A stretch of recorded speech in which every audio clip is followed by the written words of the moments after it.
শীতের রাতে সবসময় জমজমাট হয় ঘটনা, এবং ঘটনাগুলো আরও বেশি অন্যরকম ভয়ঙ্কর লাগে। এইমাত্র 12টা বেজে গেল, আর 12টা বাজলো মানেই আজকের দিনটা অনেক বেশি সুন্দর। আমার পার্সোনাল কারণে সুন্দর। আজকে আমার মেয়েরও প্রথম জন্মদিন।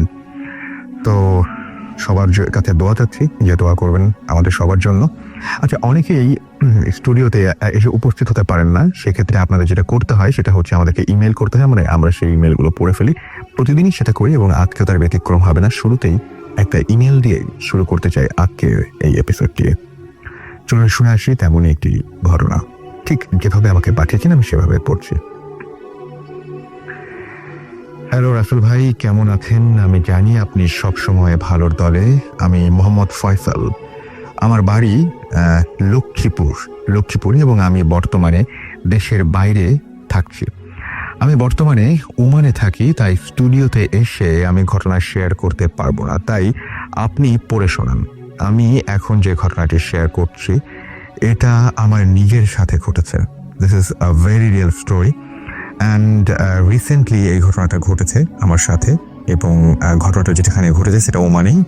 যাই হোক, আমি সরাসরি ঘটনায় চলে যাই। ঘটনাটি 2013 সালের রমজান মাসের মাঝামাঝি সময়। আমার এখনো মনে আছে যে 15 রমজানের রাতে ঘটনাটি ঘটে আমার সাথে।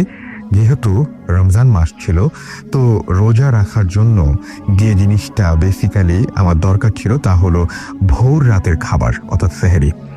তো প্রতিদিনের মতো আমি গেলাম আমার ভোরবেলার খাবার আনার জন্য। একটা কথা বলে রাখার দরকার যে আমরা কিন্তু হোটেল থেকে খাবার খেতাম।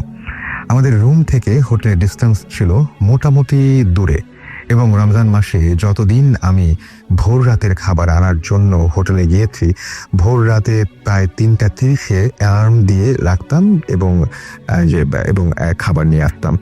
তো যেদিন ঘটনাটি ঘটে ওই রাতে আমি অ্যালার্ম দিতে ভুলে যাই। তো হঠাৎ করে ওই রাতে আমার ঘুম ভাঙে। তো আমি টাইমটা না দেখে খাবার আনার জন্য হোটেলের দিকে রওনা হই। আমি এখনো বুঝতে পারি না কেন যে আমি ওই রাতে টাইম না দেখে বের হলাম। যাই হোক, আমি বের হলাম। বের হতেই রাস্তায় কেমন যেন নীরব একটা ব্যাপার ফিল করলাম, যে সত্যি খুব বেশি নীরব হয়ে আছে, অন্য দিনের মতো না। তো আমি আমার মতো করে হেঁটে হোটেলে চলে গেলাম, এবং হোটেলে গিয়ে আমি একটু অবাক হলাম। হোটেলে আমি ছাড়া আর কেউ নেই। এমন তো হওয়ার কথা না। যদিও হোটেলের কর্মচারীরা খাবারটা তাড়াতাড়ি রান্না করে চলে যায়, বাট যতদিন আমি সেহরি নিতে এসেছি আমার মতো আরও অনেকেই আসতো এবং তাদের সাথে কথাও বলতাম। আমি আজকে কাউকে না দেখে বুঝতে পারছি না যে কেন কি হচ্ছে। তারপর ভাবলাম হয়তো একটু আগে চলে এসেছি।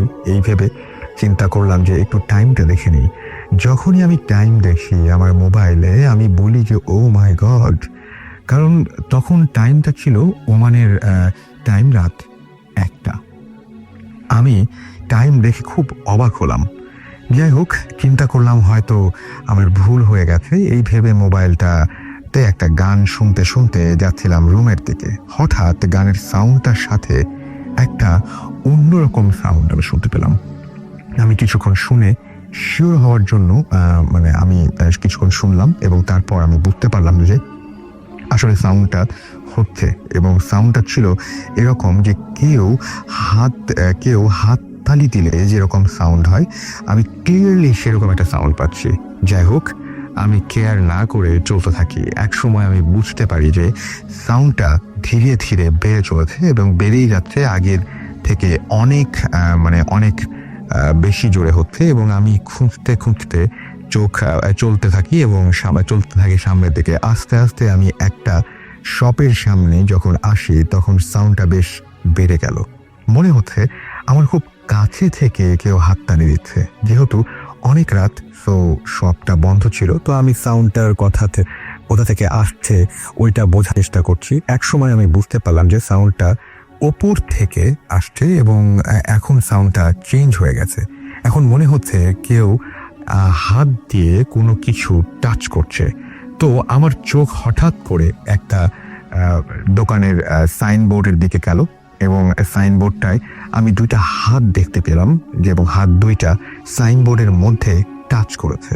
তো আমি ভালোভাবে দেখার জন্য রাস্তার এক সাইড থেকে অন্য সাইডে যাই। যাওয়ার পর আমি যা দেখি তা দেখার জন্য আমি মোটেই ওই সময় প্রস্তুত ছিলাম না। আমি দেখি একটা মহিলা দোকানের ছাদের ওপর দাঁড়ানো। তার চুলগুলো ছিল বেশ মানে লম্বা এবং ফেসটা ছিল, চুলগুলো ছিল বেশ র্যান্ডম, তাই লিখেছেন। এবং ফেসটা দেখলে বোঝা খুব কষ্ট হয় যে এটা কি ছেলে না এটা মেয়ে। তবু চুল দেখলে মোটামুটি বোঝা যায় যে না এটা মেয়ে। আমি দেখলাম ওই জিনিসটা আমার দিকে তাকিয়ে আছে এবং এক দৃষ্টিতে তাকিয়ে হাসছে। যখনই হাসছে আমি খুব ভয় পেলাম এবং আমার এমনভাবে তাকাচ্ছে মনে হচ্ছে যে আমি যেন মানে তার চিরজন্মের শত্রু, এরকমভাবে তাকাচ্ছিল। এবং চোখগুলো বেশ লাল ছিল, যেহেতু ওমানে রাস্তার পাশে লাইট আছে প্রচুর পরিমাণে, তো আমি খুব ভালোভাবে দেখতে পাচ্ছিলাম। যাই হোক, আমি এর পরে যা দেখলাম ওই জিনিসটা শূন্যের ওপরে ভেসে একবার নিচের দিকে যাচ্ছে, একবার ওপরের দিকে উঠছে আর আমাকে ডাকছে তার কাছে। এটা দেখে আমি এক দৌড় দিলাম। কিছু দূর গিয়ে আমি পেছনে তাকিয়ে দেখি কিছু নেই, কিন্তু দুর্ভাগ্যবশত আমি দেখি যে রাস্তার পাশে একটা খেজুর গাছের মধ্যে ওই জিনিসটা বসে আছে। হাই প্রিয় লিসেনার, কেমন আছেন? আশা করি ভালো আছেন। আজকের যে এপিসোডটি সেটি খুব ইন্টারেস্টিং, বিকজ বাছাইকৃত ঘটনাগুলো আমি এখানে শেয়ার করেছি। সবচেয়ে ভয়ানক ঘটনাগুলো হচ্ছে এগুলো, যেন আপনাদের শুনতে ভালো লাগে। তো আমরা বেশি কথা বলবো না, সেটা হচ্ছে আপনি চ্যানেলটি সাবস্ক্রাইব করে আপনার মতামত জানিয়ে দিতে কিন্তু ভুলবেন না, আর মাস্ট একটি লাইক করে দিবেন। তো চলুন আমরা মূল ঘটনায় ফিরে যাই। ধন্যবাদ।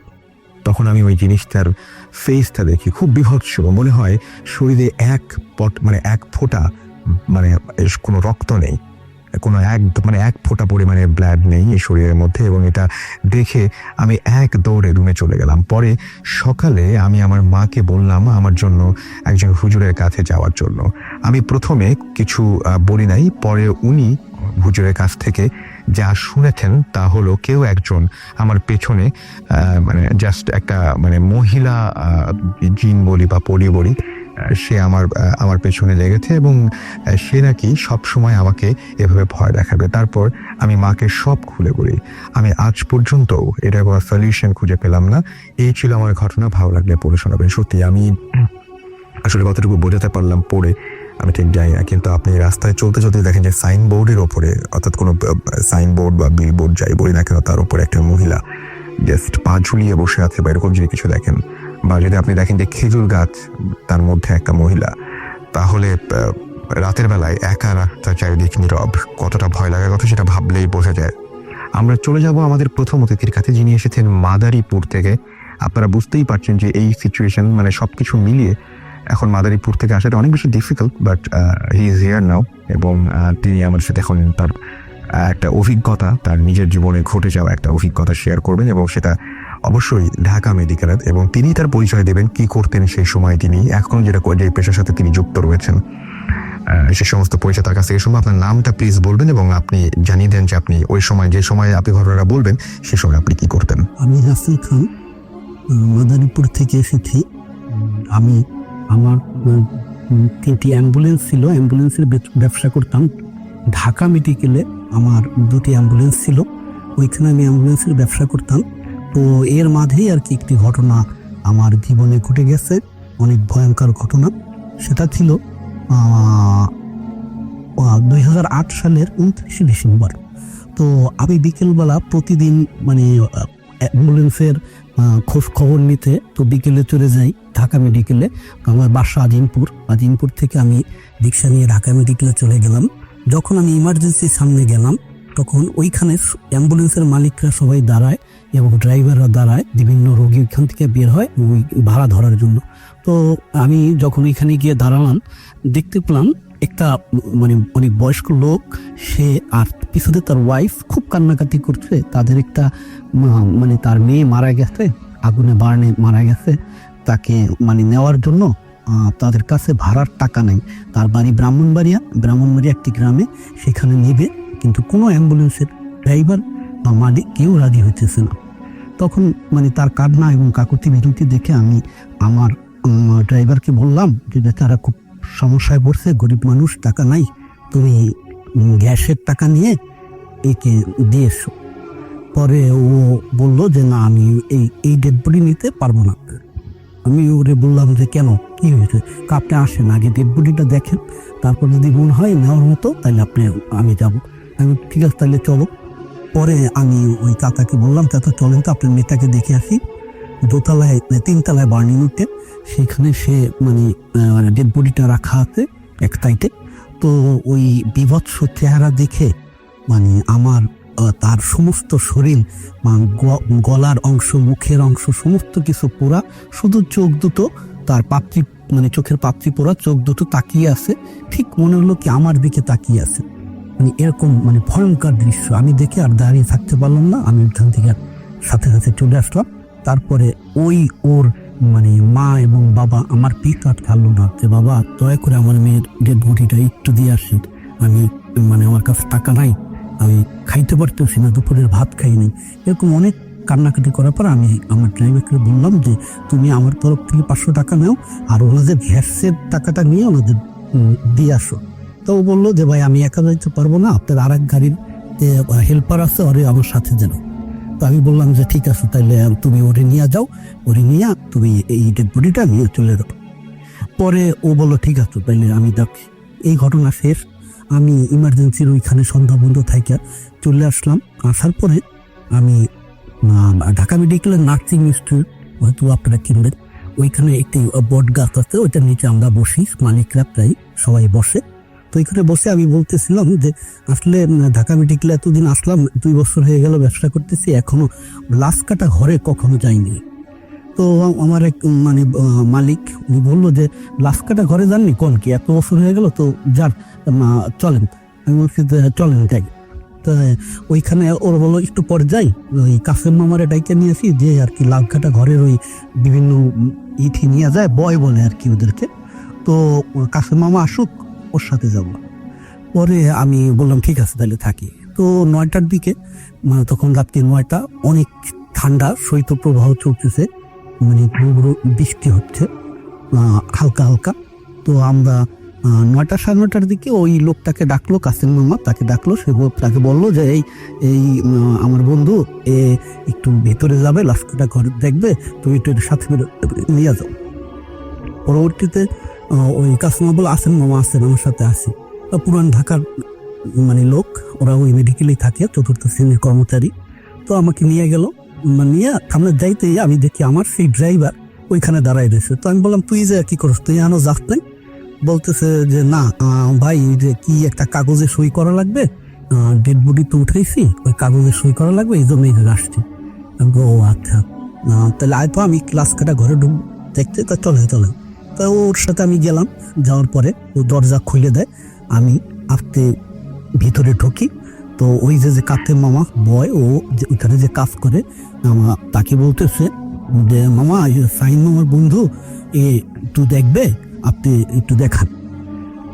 আমি যখন মানে একটু ভিতরে তাকিয়ে দেখি সেই মেয়েটি, সেই ডেড বডিটি আমার দিক একদম মানে খুব করে তাকিয়ে আছে। তো আমি আমার সমস্ত শরীর একদম অবশ হয়ে যায়। আমি পিছনে ঘুরেই সোজা বাইরের দিকে আসতে থাকি। পিছনের দিক তাকানোর সাথে সাথে দেখি পিছনে আমার ড্রাইভারও নাই, সেই কাসেম মামাও নাই। তো ওই ভিতরে যে ডাক্তার নাম যে আর কি কাঠদুয়া করে, উনি আমাকে বলতেছে কই যান। আমি বলতেছি না ভাই আমি আসতেছি, এটা বললে আমি চলে গেছি। দেখে আমি বাইরে গেলাম। বাইরে যাওয়ার পরে খুব মানে ঝোড়ো হাওয়া বাতাস হচ্ছে, আর গুঁড়ি বৃষ্টি পড়ছে। তো আমি মানে ওইখানে গিয়ে আসতে ওই সেই নার্সিং ইনস্টিটিউটের ওই জায়গা একদম যে ওইখানে পাহারাদার, তার পাশে দাঁড়ায় রয়েছি, কথা বলতে পারতেছি না, এত ভয়। সমস্ত শরীর ঘামিয়ে গেছে, ওই ঠান্ডার মধ্যে আমার শরীর ঘামিয়ে গেছে, এত নার্ভাস ফিল করতেছি আমি। পরবর্তীতে আমি আস্তে আস্তে মানে ওই লাইটটার নিচে অনেকক্ষণ দাঁড়াইলো, মানে সামনের দিকটা হাঁটবো, হাইটা যে বাসার দিকে হাঁটবো, রিক্সা নেবো, সেই শক্তি আমার নাই, হারিয়ে ফেলছি। পরে যাই হোক, এর মধ্যে ঘড়ির দিক তাকাই দেখি কি যে মানে ওই জায়গায় আমি অবস্থান করতেছি 12টা বেজে গেছে রাত্র। তো আমি বাসায় 10টার এদিকে থাকি না, কিন্তু ওইখানে ঘড়ির দিক তাকাই দেখি 12টা বাজে। পরবর্তীতে আমি আস্তে আস্তে একা হাঁটতে আসছি শহীদ মিনারের যে মেডিকেলের গেটটা, ওইটার ওই পাশে আসছি। সামনে দেখি কোনো রিক্সা নেই, এত ভয় লাগতেছে। 12টা পর্যন্ত ওইখানে চায়ের দোকানগুলো থাকে, সেগুলো বন্ধ, বৃষ্টি হচ্ছে তাই, এবং রিক্সা ভরা থাকে সবসময় মেডিকেল লোক, কিন্তু ওই দিন কোনো রিক্সা নাই। তো আমি হাঁটতে হাঁটতে ওই শহীদ মিনারের পাশ দিয়ে যখন কিছু দূর আগাইছি, আগায়া ওই জগন্নাথ হলের এই সামনে যে চৌরাস্তার মোড়ে ওইখানে গেছি পরে ওই ডেড বডিটা আবার, সেই ডেড বডিটা আমার পাশে মানে বলতেছে, পানি পানি, একটু পানি দে, একটু পানি দে। আমি কোনো দিক না তাকিয়ে মানে ওইটার দেখে যে দৌড় মারছি, এক দৌড়ে গিয়ে ওই জগন্নাথ হলের একটু সামনে গিয়ে দেখে একটা রিক্সা ওদিক থেকে আসতেছে। লাভ দিয়া রিক্সাটায় উঠে বলি, চাচা আমাকে একটু দিয়ে আসেন, আজিমপুর ছাত্র মসজিদ, আপনি টাকা জানেন নিয়েন। আমি কাঁপতেছি, রিক্সা সহ কাঁপতেছে। তখন রিক্সাওয়ালা বলতেছে যে কি হয়েছে আপনার, কি হয়েছে, আপনি তুমি ঘামতেছেন কেমন করতেছেন কে? আমি, চাচা আপনি চালান, কোনো কথা বলিও না। চাচা চালাইতেছে। ঠিক জগন্নাথ হল পার হয়ে যখন ওই একটু সামনে আগাইছি, অন্ধকার, ওইখানে গেছি। আবার যখন আমি ঘুরে ডান দিকে তাকালাম, ওই ডেড বডিটা আইসা আবার আমার রিক্সার টাকা ধরার জন্য এবং হামাগুড়ি দিয়ে আগাচ্ছে। তখন আমি নিজেকে ঠিক রাখতে পারলাম না, রিক্সার থেকে লাফ দিয়ে এক দৌড়ে পলাশী বাজারের ওই দোকানগুলো, যে চার দোকানগুলো, ওইখানে গিয়ে আমি বসে পড়লাম। পরে ওই পলাশী বাজারের লোকজন তারা মাথায় পানি তুলে দিয়ে ওই খুব পরে আমাকে বললো, আপনার কি হয়েছে, কি সমস্যা? চাচা আমার সমস্যা হয়েছে ভাই, আমাকে একটু রিক্সায় উঠে দেন, আমি একটু আজিমপুর ছাত্র মসজিদ এখানে যাবো, ওইখানে আমার বাসা। পরে তখন রাত্র 2টা বেজে গেছে, আমি বাসায় চলে গেলাম। তারপরে 2 দিন মানে আমার অবস্থা খারাপ ছিল, কিন্তু আমি বাসায় কাউকে ঘটনাটি শেয়ার করি নাই, কারণ সবাই এটা শুনলে ভয় পাবে, এই জন্য আমি কাউকে শেয়ার করি নাই। এই ছিল আমার প্রথম ঘটনা। আচ্ছা, আপনি আরেকটা জিনিস বলছিলেন বারবার করে যে আপনি এই ঘটনাগুলো কখনোই কোনো সময় কাউকে বলেন না, এর কারণটা কি? এটা কারণ হলো গিয়ে আমার আরেকটা ঘটনা, আমার নানুর যে ঘটনাটা আমি আপনাকে একটু পরে বলবো। হ্যাঁ, ওইটার কিছু ঘটনা ছিল, আমি শেয়ার করলেই আমার বিভিন্ন ক্ষতি হয়েছে, হয় অসুখ হইতো। এমন একটা সময় হয়েছিল যে আমার হাত পা মানে অবশ হয়ে গেছিল অনেক দিনের জন্য। তারপর ঢাকায় এসে চিকিৎসা করানো লাগছিল। আমি মানে আমার নানুর জীবনের এই দিন নিয়ে বাস্তব ঘটনা, অনেক ঘটনা যেগুলার মানে সম্পূর্ণ সাক্ষী আমি, যেগুলো আমি সরাসরি দেখেছি এবং সরাসরি উপলব্ধি করেছি। আসলে মানে যারা বলে যে এইটুকুলা কিছু নাই, যার জীবনে ঘটে সে জানে আসলে এটা কি। আচ্ছা ঠিক আছে, আমরা আপনার কাছে আবারও ফিরে আসবো। আমরা আপনাদের মানে অনুভূতি জানতে চাই যে কেমন লাগলো এই ঘটনাগুলো এবং কেমন লাগছে আজকের এই এপিসোডটি। আমাদেরকে ইমেইলের মাধ্যমে এবং আমাদেরকে আপনি ফেসবুকের মাধ্যমে জানিয়ে দিন কোন ঘটনাটা বেশি ভালো লাগছে, কোন ধরনের ঘটনা আপনারা শুনতে চান ইত্যাদি। আমরা চলে যাব আমাদের দ্বিতীয় অতিথির কাছে, এবং তারও কাছে আরো একটা ঘটনা আছে, এবং ডিনার যে গত সপ্তাহে এসেছিল এবং তার কিছু ঘটনা বাকি রেখে গিয়েছিল শেষ করার জন্য। গত সপ্তাহে তার বেশি আগে বোধহয় হবে। আমরা তার কাছে চলে আসছি সরাসরি এবং তার ঘটনা জানবো না। গত সপ্তাহে বোধ হয় না, গত সপ্তাহে আমরা এখন সরাসরি ঘটনায় যাব। ধন্যবাদ অর্থ ভাই আপনাকে। আসসালামু আলাইকুম লিসেনার, আমি দিনার, আমি হচ্ছে লালবাগ থেকে। অর্থাৎ আমি এখন যার ঘটনা শেয়ার করছি তার নাম হচ্ছে আব্দুর রৌফ। তিনি পেশায় একজন নাইট গার্ড। তো ঘটনাটা শুরু হয় ওনার ছোটবেলা থেকে, সেটা আজ থেকে প্রায় 50 or 55 ইয়ার্স আগে। ঘটনাটি মাদারীপুর জেলার কোনো একটি জায়গায় ঘটে।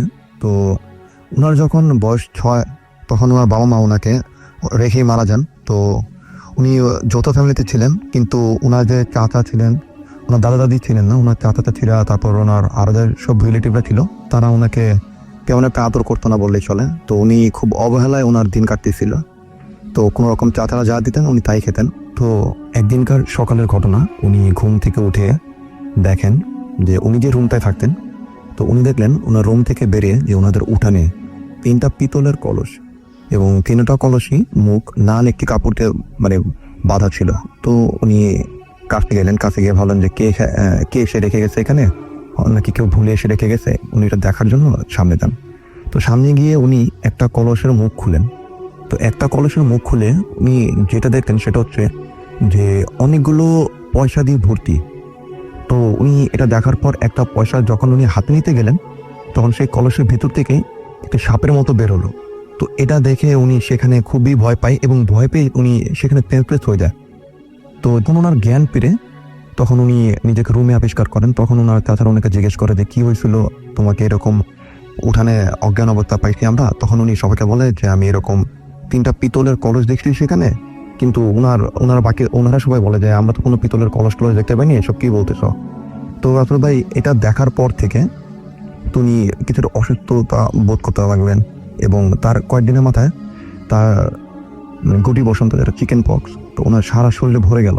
তো এমন একটা অবস্থা হয় যে যেহেতু ওনার বাবা মা ছিল না পৃথিবীতে, তো উনি খুবই খারাপ একটা অবস্থায় ছিলেন, তো ওনাকে দেখার মতো কেউ একজন ছিল না। তো এভাবে ওনার দিন যেতে থাকে। তো এক সময় ওনার চাচা চাচিরা সবাই সিদ্ধান্ত নেয় যে ওনাকে তো আর এভাবে রাখা যায় না, আর ওনার দেখভাল করার মতো কেউ নাই। তো গ্রামের কয়েকজন মিলে সবাই তাকে সিদ্ধান্ত নেয় যে তাকে উনার এমন অবস্থা ছিল যে উনি সবাই তার বেঁচে থাকার আশাই ছেড়ে দিয়েছিলেন। তো সবাই ভাবলেন যে ওকে কোথাও রেখে আসি। তো ওনাদের বাড়ির পাশে একটা আম বাগান ছিল। তো ওনার চাচারা সবাই মিলে ওনাকে ধরে সেখানে গিয়ে রেখে আসে। তো যখন ওনাকে রেখে আসে, তো এর আগে ওনার গা থেকে খুব বিশ্রী গন্ধ বেরোচ্ছিল। তো উনি একেবারে নড়াচড়া করার মতো একটা অবস্থা ওনার ছিল না। তো ওনাকে যেদিন বিকেলবেলা সেখানে সে আম বাগানের ভিতরে রেখে আসা হয়, তো সবাই তাকে রেখে চলে আসে। তো চলে আসার পর উনি বললো যে উনি সেই দিন রাতে লক্ষ্য করলেন যে একটা মহিলার মতো কেউ একজন তার পাশে একটা ঘটি বা পানির পাত্র নিয়ে আসে তাকে শো অবস্থা থেকে উঠিয়ে তাকে পানি পান করাচ্ছে। তো উনি ভাবলেন যে পরিচিত কেউ, কিন্তু উনি একটু লক্ষ্য করলেন যে না, এখানে তো ওনার পরিচিত কেউ আসারই কথা না, কারণ ওনাকে দেখার মতো কেউ এখানে নেই। তো উনি সেই দিন যায়। তো তার পরের দিন একই সময় সেই মহিলাটা আবার আসে। তো আবার এসে তাকে পানি পান করায়। তো এরকম 2 দিন যাওয়ার পর ভাই উনি কিছুটা সুস্থতা বোধ করলেন। তো সুস্থতা বোধ করার পর উনি সেখান থেকে হেঁটে বাসায় চলে আসেন। তো এটা দেখার পর ওনার চাচা চাচি যারা ছিল সবাই খুব অবাক হয় যে ও কিভাবে হেঁটে ওইখান থেকে চলে আসলো। তো এভাবে ওনার কিছুদিন যেতে থাকে। তো উনি সুস্থ হয়ে ওঠেন। তো গ্রামে অনেকে বলে যে এই রোগটা হলে, এই পক্স হলে, যে মায়ের সেবা পেলে খুব দ্রুত সেরে ওঠা যায়। তো এরকম কিছুদিন যায়। তো বছর 2 পর উনি একদিন বাজার থেকে মাছ নিয়ে ফিরতেছিলেন। তো মাছ নিয়ে ফেরার সময় খুব বৃষ্টি আর ঝড় শুরু হয়। তো তিনি বৃষ্টি দেখে উনি রাস্তার পাশে একটা মসজিদ ছিল, সেই মসজিদের ভিতরে গিয়ে দাঁড়িয়ে থাকেন। তো বৃষ্টি যথারীতি শেষ হয়ে যায় তখন উনি মাছ নিয়ে বের হন। তো বের হয়ে বাসার দিকে হাঁটতে থাকেন। তো উনি লক্ষ্য করলেন যে হাতে যে ওনার মাছ দুটো ছিল, তো ওটা পিছন দিক থেকে কেউ ধরে টান দিচ্ছে, এবং উনি সম্পূর্ণ বুঝতে পারলেন যে এটা পিছন দিক থেকে কেউ টান দিতেছে। তো যখন উনি এটা দেখলেন, খেয়াল করলেন, তখন উনি পিছনে ঘুরে তাকিয়ে দেখলেন যে পিছনে কেউ নেই এবং ওনার আশেপাশে কেউ নেই, এবং রাস্তাটা ছিল জনমানব শূন্য। তো উনি অনেক দূর হাঁটার পর উনি ওনার সাথে এরকম আরও কিছু ঘটনা ঘটতেছিল। তো উনি একটা সময় লক্ষ্য করলেন যে ওনার পাশে যে চকের মতো একটা জায়গা ছিল, যেখানে ফসলি ক্ষেতের মতো। তো ওই জায়গাটা উনি দেখলেন যে রাসেল ভাই বিশাল বড় একটি নৌকা, পাল তোলা একটা নৌকা, কোনো মাঝি নেই সেটাতে, এবং সেই নৌকাটা সেই ক্ষেতের উপর দিয়ে চলে যাচ্ছে। তো তখন কোনো বাতাসও ছিল না, কিন্তু উনি যেটা বললো যে এটা অসম্ভব একটা ব্যাপার, এবং সেখানে কোনো পানি ছিলই না, এবং ক্ষেতের উপর দিয়ে যখন এটা চলে গেল নৌকাটা, তো উনি খুবই ভয় পেয়ে যায় সেখানে। তো উনি ভয় পেয়ে সেখানে দাঁড়িয়ে যায়। তো রাসেল ভাই ওই সময় উনি দেখলেন যে সেখানে কোত্থেকে যেন একটা ঘোড়া আছে ওনার কাছে। তো উনি খুব অবাক হয়ে ওখানেই ঘোড়াটার দিকে তাকিয়ে থাকেন।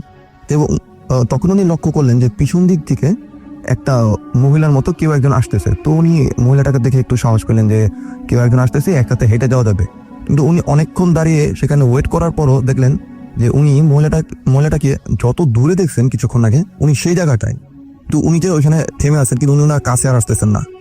তো উনি জাস্ট বাসার দিকে রওনা দিলেন তখন যে ঘোড়াটা আসলো সেখানে, তো ওই ঘোড়াটা তার সাথে তার বাসা পর্যন্ত আসে, এবং মহিলাটাকেও তিনি বারবার পিছনে ঘুরে ঘুরে তাকিয়ে দেখতে পেলেন যে মহিলাটাও তার পিছে হেঁটে আসতেছে তার সাথে বাসায়। তো উনি যখন বাসায় চলে আসে, তো বাসায় এসে উনি মাছগুলো রেখে যখন বাইর হয় ঘোড়াটাকে দেখার জন্য, তখন রাস্তার ভাই সেখানে কোনো ঘোড়াও ছিল না আর কোনো মহিলাও ছিল না। আর লাস্ট যে ঘটনাটা ওনার সাথে ঘটে, উনি এখন যেখানে কাজ করছেন সেটা হচ্ছে বামনসুর নামের একটা জায়গা, নদীর ওই পার। তো সেখানে উনি নাইট গার্ডে ডিউটি করেন। তো উনি একদিন রাতে ডিউটি দিচ্ছিলেন, 1টা কি 1:30 হবে এরকম একটা সময়। উনি রাসেল ভাই ডিউটি করার সময় একটা সময় লক্ষ্য করলেন যে রাস্তাটার মধ্যে দূরে একটা মহিলার মতো কেউ একজন দাঁড়িয়ে আছে। তো উনি এরকম অনেক দেখে যে রাস্তাতে কেউ হেঁটে যাচ্ছে। তো উনি আর কিছুটা খেয়াল করেন, উনি ওই দিকটায় হাঁটতেছিল আর বাঁশি বাজিতেছিল। তো ওনার হাতে টর্চ লাইট ছিল। তো উনি টর্চ মারতেছেন বিভিন্ন জায়গায় দেখার জন্য। তো উনি যখন একটু কাছাকাছি গেলেন তখন দেখলেন যে মহিলাটাকে উনি দেখলেন যে বিভৎস একটা চেহারা নিয়ে দাঁড়িয়ে আছে এবং তার হাত দিয়ে এবং তার পা দিয়ে রক্ত পড়তেছে। তো এবং ওনার দিকে আসতেছে, তেরে ওনার দিকে আসতেছে। তো উনি দেখলেন যে ওই যেখান দিয়ে হেঁটে আসতেছে মহিলাটা, তার ওই জায়গাটায় মানে রক্ত পড়েছিল।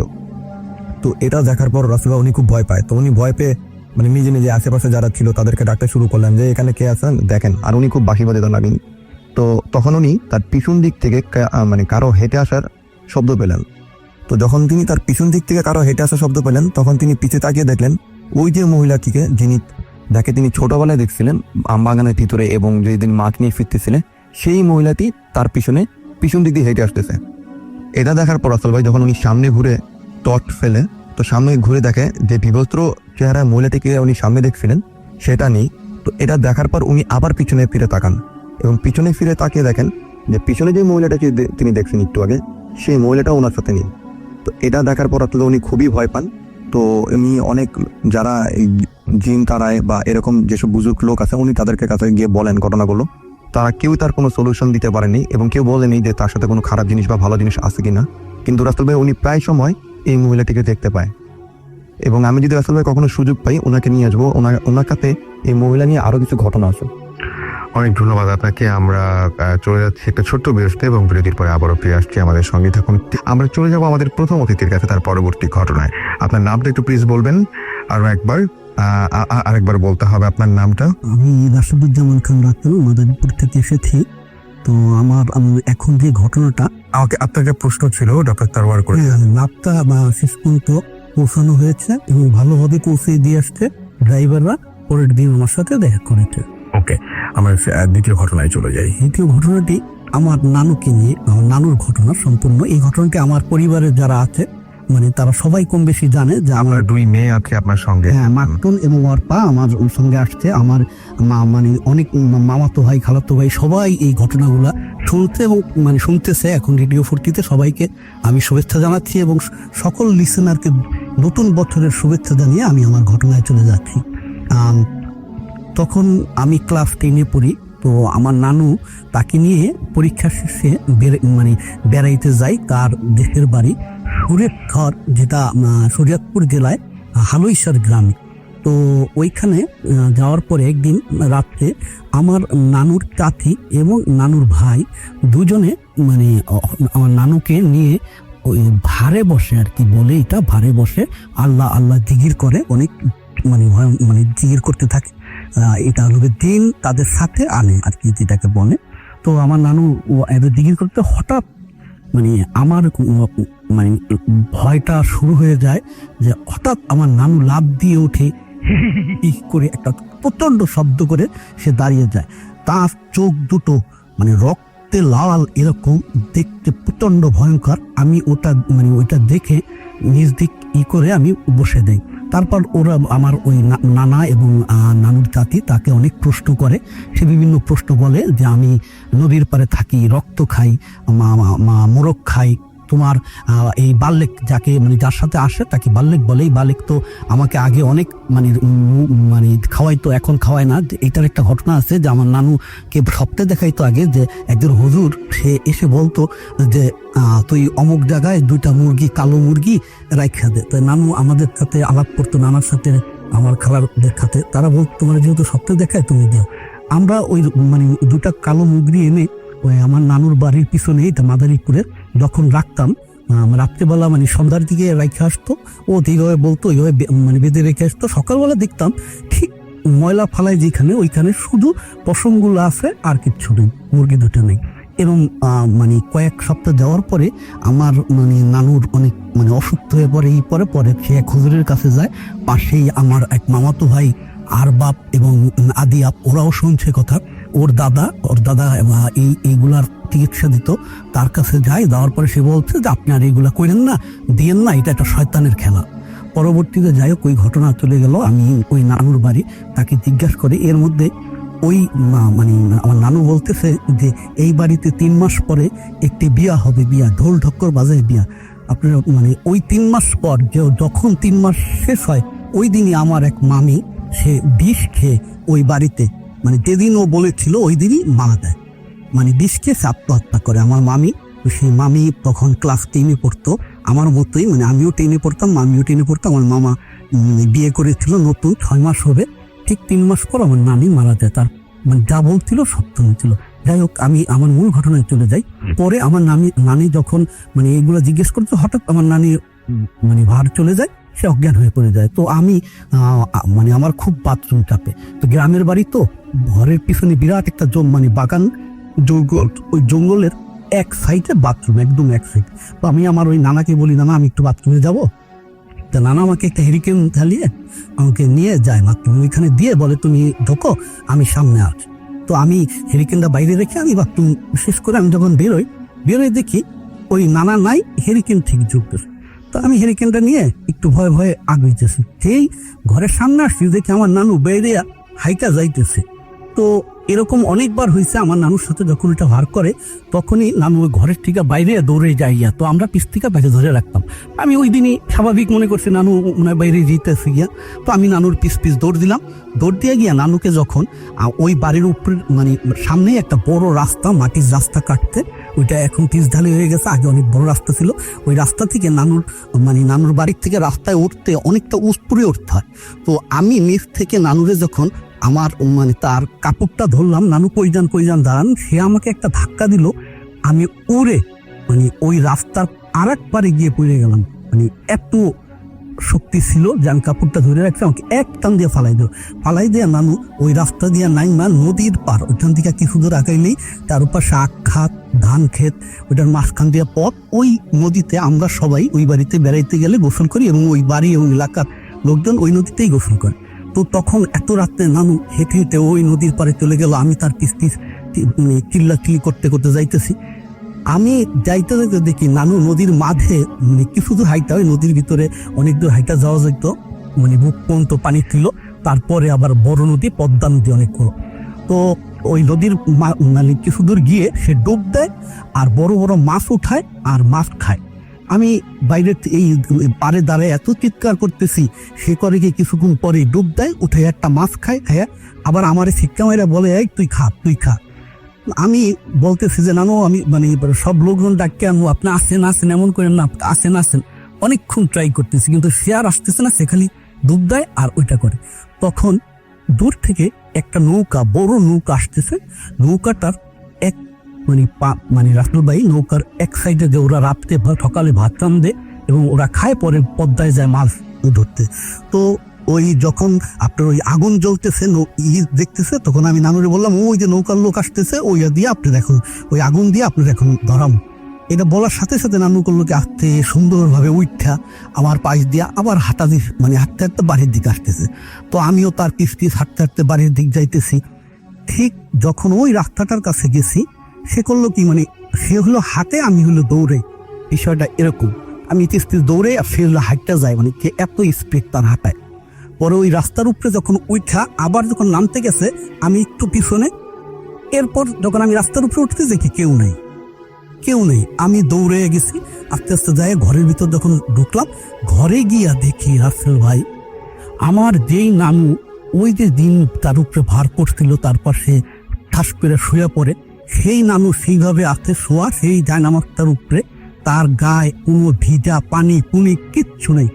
আমি একদম আমার সমস্ত শরীর অপসে, মানে আমি আর কথা বলতে পারি না। আমি আসতে মানে নেমে আমি তখন চিন্তা করি যে আসলে সে আসলে ভিজা নদীর থেকে ডুবাইয়া তার এই অবস্থা, আমি অবাক হয়ে যাই। আমি আবার একটু পাশে ওই যেখানে তারা মানে গোসল করে আসা মহিলারা কাপড় পাল্টায়, ওইখানে আবার একটু হকি দিয়া দেখতে যায় দেখি যে ওইখানে কাপড় চোপড় কোনো কিছু নেই। এই আমি ঘরে আসলাম, আর আমি অজ্ঞানের মতো হয়ে আসতে পড়ে গেলাম। ওইভাবে আমি 2 দিন ছিলাম। পরবর্তীতে আমাকে তারা এত ডাকতে উঠানোর জন্য, আমি আর উঠতে পারি নাই, আমাকে খাওয়ার জন্য ডাকতে, বিভিন্ন করতে, তারা এসে তুমি ভয় পাইছো নি জিজ্ঞাসা করতেছে। আমি কিছু বলার শক্তি আমার ছিল না ওইখানে। পরে আমার ওই জায়গায় যে আমার নানু এরা সবাই দিয়ে ওইখানে ডান শরীফ মৌলানা একটা দরবার শরীফ আছে, সুরেশখর পীরের বাড়ি বলে সবাই, ওইখানে আমাকে নিয়ে গিয়ে ওই জায়গা যখন একটা হুজুর দিয়ে ঝাড়ফুঁক করে এবং গোলাপ জল আছে, ওইটা পইরা আমার গায়ে পানি মারে। তারপরে আমি ওই সাথে সাথে আমার শরীর ভারও চলে যায়, আমি সুস্থ হয়ে তারপরে আমি মাদারীপুর চলে এসে এই ছিল আমার ঘটনা। সকলকে ধন্যবাদ। আপনাকে অনেক ধন্যবাদ। হাই প্রিয় লিসেনার, কেমন আছেন? আশা করি ভালো আছেন। আজকের যে এপিসোডটি সেটি খুব ইন্টারেস্টিং বিকজ বাছাইকৃত ঘটনাগুলো আমি এখানে শেয়ার করেছি। সবচেয়ে ভয়ানক ঘটনাগুলো হচ্ছে এগুলো, যেন আপনাদের শুনতে ভালো লাগে। তো আমরা বেশি কথা বলবো না, সেটা হচ্ছে আপনি চ্যানেলটি সাবস্ক্রাইব করে আপনার মতামত জানিয়ে দিতে কিন্তু ভুলবেন না, আর মাস্ট একটা লাইক করে দিবেন। তো চলুন আমরা মূল ঘটনায় ফিরে যাই। ধন্যবাদ। আমরা চলে যাব আরও একটি ঘটনায়, এবং এই ঘটনাটি আমাদের সাথে শেয়ার করবেন ফারহান, এবং ফারহান এসেছেন পুরান ঢাকা থেকে। তার কাছে আমি তাদের সেই ভয়ঙ্কর ঘটনাটা যেটা আমি শুনেছি আর কি, সেই ঘটনাটা শুনে ফেলি।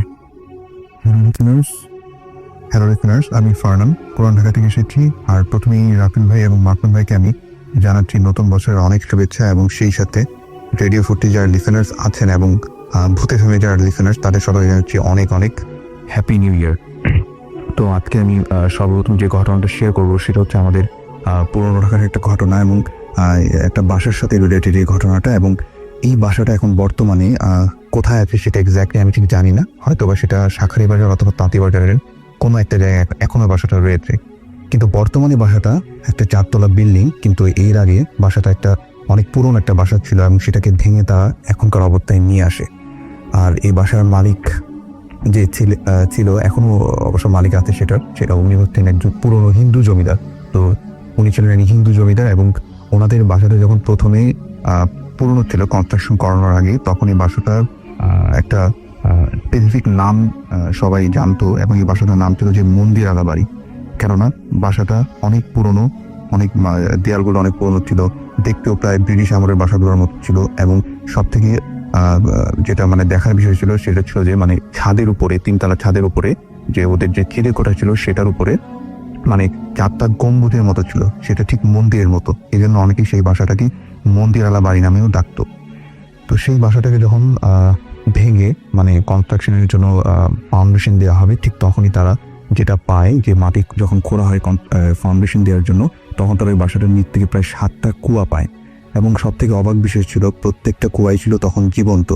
এত পুরোনো দিনের বাড়ি, মানে জীবন্ত কুয়া পাওয়াটা মানে একটা অবাক বিষয় ছিল। এবং প্রত্যেকটা কুয়া থেকে নাকি প্রচুর পানি বেরোচ্ছিল। তো তারা তারপর এই কুয়াগুলোকে মানে মাটি দিয়ে ভরাট করে পরে সেখানে একটা বর্তমানে যে বিল্ডিং সেটাকে দাঁড় করায়। তো যখন এই বাসাটাকে ফার্স্টে বানানো হয়, তারপর যে বাসার যে মালিক, যে হিন্দু জমিদার ছিলেন, তারা সবাই বাসায় উঠে স্থায়ীভাবে থাকা শুরু করে। তো প্রথমেই বেশ কয়েকদিন মানে কোনো সমস্যা হয়নি, বাসায় সব ঠিকই ছিল। কিন্তু একদিন হঠাৎ করে বাসার যে ওনার, সে হঠাৎ করে রাতে একটা অদ্ভুত স্বপ্ন দেখা শুরু করতো। এবং সেই স্বপ্নটা এরকম ছিল যে সে তার বাসার যে 4 তলার ছাদ, সেখান থেকে প্রত্যেকদিন রাতেই নাকি দেখতো যে তাকে কেউ একজন মানে গলা টেপে ছাদ থেকে ফেলে দিচ্ছে। এবং সেটা ছিল অনেক ছোট্ট একটা বামুনের মতো মানুষ, এবং তাকে গলা চেপে ফেলে দিত এবং তাকে বলতো যে তুমি কাজটা ভালো করোনি। তো এরকম সে প্রায় অনেক দিন, প্রায় 7 থেকে 8 দিন একই স্বপ্ন বারবার দেখতো। কিন্তু তখন সে বুঝতো যে মানে হয়তো বা কোনো রিজন আছে এটার পিছনে, কেননা এই বাসাটা অনেক পুরনো দিনের ছিল, এবং তাদের যে বাপদাদার যে মানে কোনো একটা হয়তো সমস্যা আগে থাকতেই পারে। তো তারপর সে যেটা করলো যে বাসায় অনেক পুরোহিত ডেকে আনলো, তারপরে সে বাসায় অনেক পুজো দিল। কিন্তু তারপরে যেটা হলো যে এই সবকটার সাথে দেখা বন্ধ ঠিকই হলো, মানে সে আর এই সবকটা দেখলো না ঠিকই, কিন্তু কিছুদিন পর বাসার যে যারা সদস্য ছিল তারা মানে হঠাৎ করে কি ছোটখাটো অদ্ভুত জিনিস বাসায় দেখতো। এবং সেটা হচ্ছে যে অনেক সময় ছোট ছোট বাচ্চার কান্নার শব্দ সেই বাসা থেকে শোনা যেত হঠাৎ করে। এবং মাঝে মাঝে কি হয়তো যখন সিঁড়িতে উঠতো পরে দিয়ে, তখন দেখতো যে কোনো একটা কালো ছায়া এপাশ থেকে ওপাশে চলে গেছে। এরকম অনেক ঘটনাই ভাইয়া মানে ওখানে তখন জানা যায়। এই ওই বাসাটা মানুষ যারা ছিল তারা দেখতো। আর সব থেকে বেশি কমন যেটা ছিল, যখন কেউ ওই বাসার রুমগুলোতে একা থাকতো, মানে সম্পূর্ণ একা, যখন লাইট অফ করে ঘুমাতে যেত, একটা অদ্ভুত শব্দ তাদের কানে আসতো, সেটা হচ্ছে কেউ অনেক জোরে জোরে নাক ডাকছে।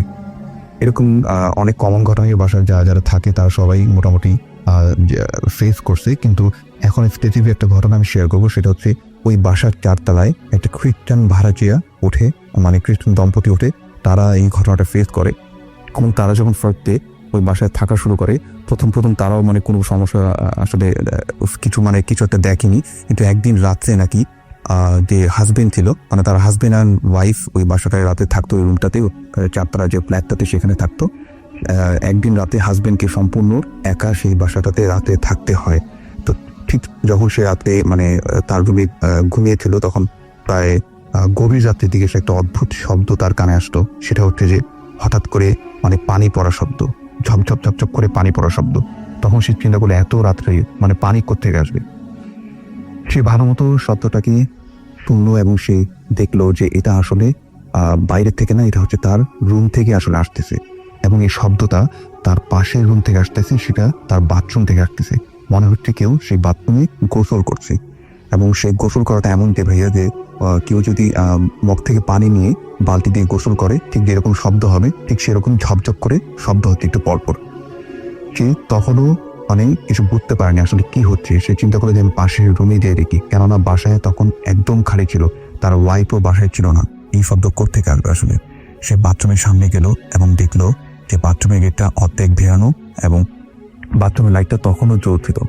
এমনকি সে যখন বাথরুমটা থেকে 2 হাত দূরে, ঠিক তখন তার মনে হচ্ছিল যে বাথরুমের ভিতরে কেউ দিব্যি গোসল করছে। পানির ঝপঝপ শব্দ সে তখনও শুনছিল।